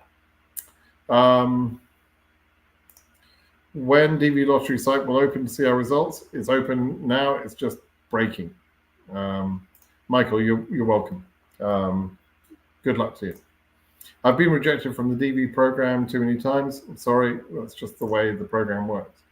How can I know that the photo I uploaded during the lottery registration did not mean that I was not selected? You can't know that, Radman. That's the frustrating thing. You don't know. Like I showed the case numbers earlier, showing the holes. I don't know. There's no way to tell. There's no way for an individual to tell whether the person was not selected because they were not selected and they were, they weren't in the first 100,000 cases or something, or whether they got disqualified because of their photo. There's no way to tell. So it's really important that you follow the instructions and you create a good photo and that sort of thing. It's just very important to follow the instructions. That's why I want people to subscribe to my channel. That's why I want people to listen to what I'm saying, because not listening and not following instructions is you're throwing away a once in a lifetime opportunity to be, like I showed earlier, to be case number AF number 2 or AF number 8 and be disqualified because you didn't do your photo right. It's the height of stupidity, as far as I'm concerned. Okay. DV2025 case number is 27,000 from Germany. Is there a chance to get selected for interview? We don't know the full case number range. I do have a questionnaire I'd like people to fill in so that we can begin to form an idea of what case number ranges there are. On the face of it, 27K from Germany sounds pretty good. But we don't know yet, right? In some years, that would have been too high. In this year, that's not current yet and is a bit risky in DV 2024. How that number will sit in DV 2025 is too early to know. But congratulations anyway, that's really good. Pluto says, I was not selected, but then I rechecked and now it's saying you have not been selected, idiot.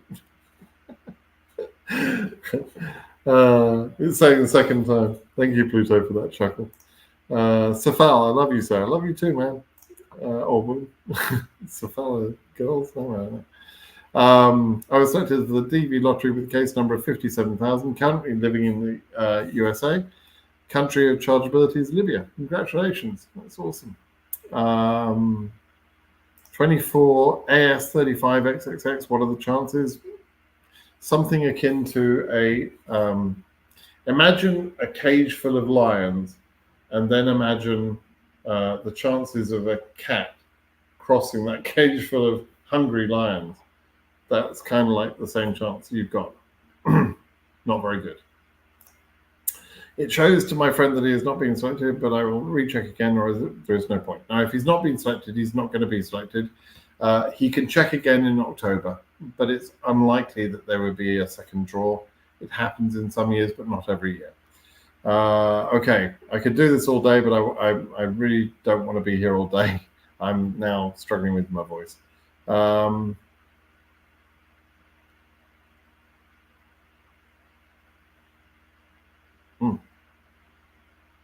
Oh, so you stated that you'd stated that wrong. So let's just reinvestigate Viswa.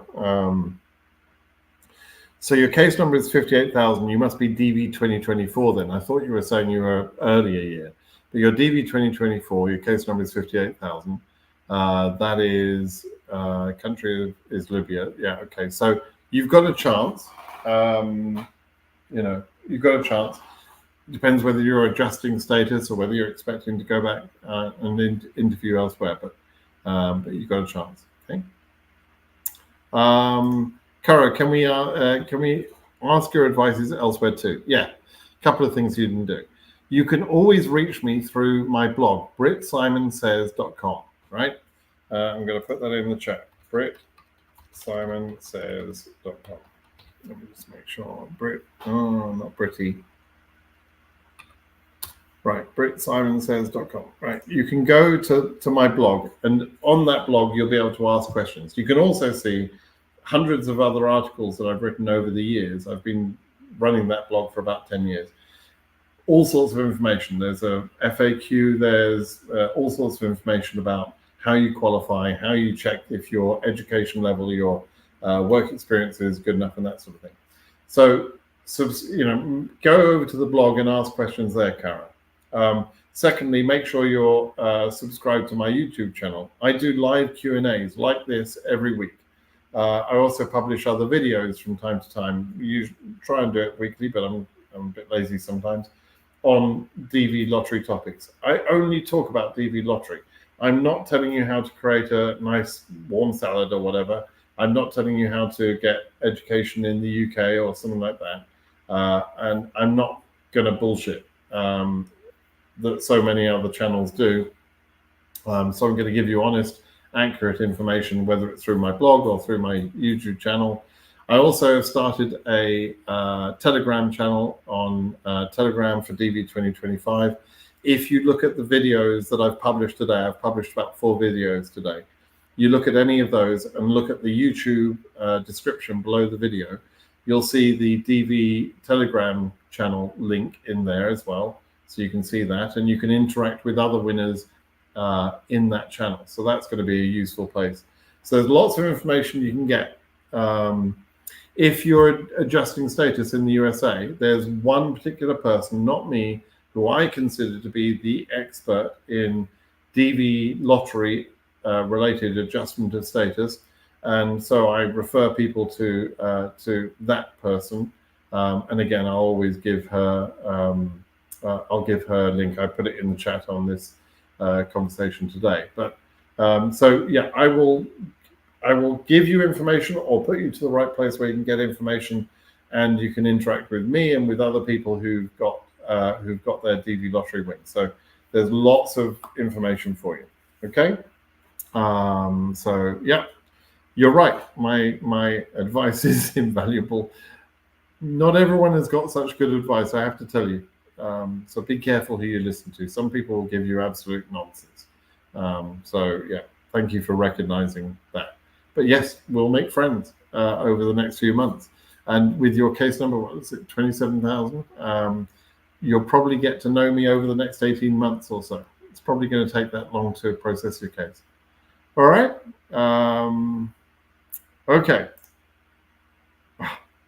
I've got to stop, but if I win, can I go to one of the other embassies? That is in another country, because the American embassy is currently closed in Afghanistan. Yeah, 100% you can. As you say, the Afghanistan US embassy is closed.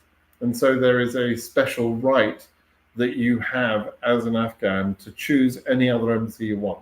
Mostly people choose Pakistan because it's easy to get to from Afghanistan. And because the language has similarities, the culture is the same, right? So it's easier. But you can go to any other country you want and ask for your interview to be happening there. Yeah, that's how you can do it. Okay. All right, everybody. We're going to call that a day. Oh, hang on. Kara's got one more question. If there is a more complicated matter at hand, would immigration lawyers be knowledgeable on DV lottery? Almost certainly no. Now, over the last few years, we were in a position where we had to sue the government. And so I formed some relationships, which I value greatly, and some friendships with a number of very, very qualified lawyers who various lawsuits were filed. I provided assistance to them during those legal processes. And those cases were won.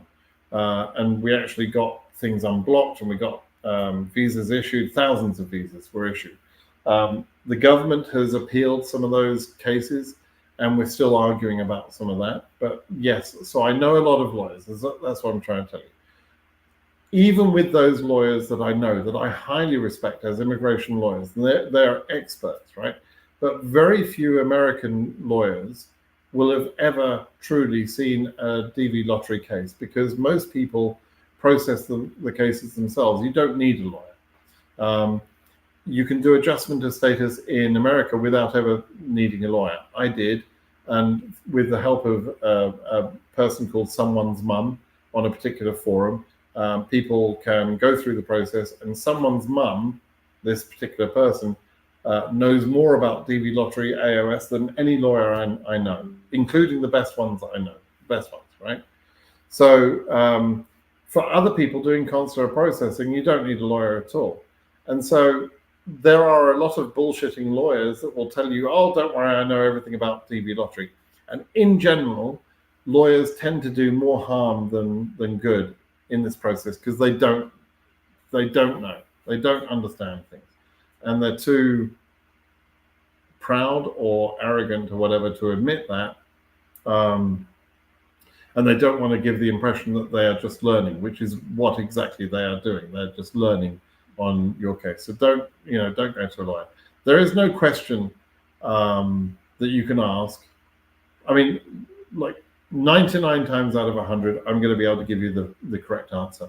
One time in 100, I'm going to say, your problem is a bit more complex. I suggest you speak to a lawyer. In that case, I can recommend a lawyer, or you can find your own lawyer. But very, very rarely that's the case, because I have seen over the 10, 12 years I've been doing this, I've seen most of the problems that could happen. So it's very unusual that I have to say I'm not going to comment on that. So you can just ask me the question on BritSimonSays.com for almost anything you want to know about DV lottery. Okay. All right, everybody. I hope this session was useful for you today. I've got 3,700 people online right now. I'm very grateful for that. Could I just ask the people that are online? We've got 3,700 people online. I've got 192 likes. Why have I only got 192 likes? Everybody, take a moment to go smash that like button, as they say on YouTube these days. Smash that like button. All right, that helps me. It helps me get my channel known, and with my channel being known, that's helpful for everybody. The other thing you should do is go and subscribe to my channel, whether you're a winner or not. If you want to know about DV lottery, if you want information about DV lottery, subscribe to my channel. You can listen to other people as well. Some of them give some reasonable information, not many of them, but some of them do. But the one channel that you need to listen to is my channel. Honestly, I would say that to anybody. So please do go and subscribe to my channel. And again, that helps my channel grow. And that's, it's important. I've got, I don't know, 73,000 or 72,000 subscribers right now. But the more people get good information, the less they're likely to get bad information from these other Muppets, right? And that's useful for everybody. All right, everybody. Thanks for listening today. Good luck for those that are still yet to check their entries. And if you are a winner, please do go and see that survey that I've created for the case numbers. It's going to be very important that we get the case numbers. Thank you, Maxim. Goodbye. Thank you, everybody. Have a great day. Bye-bye now.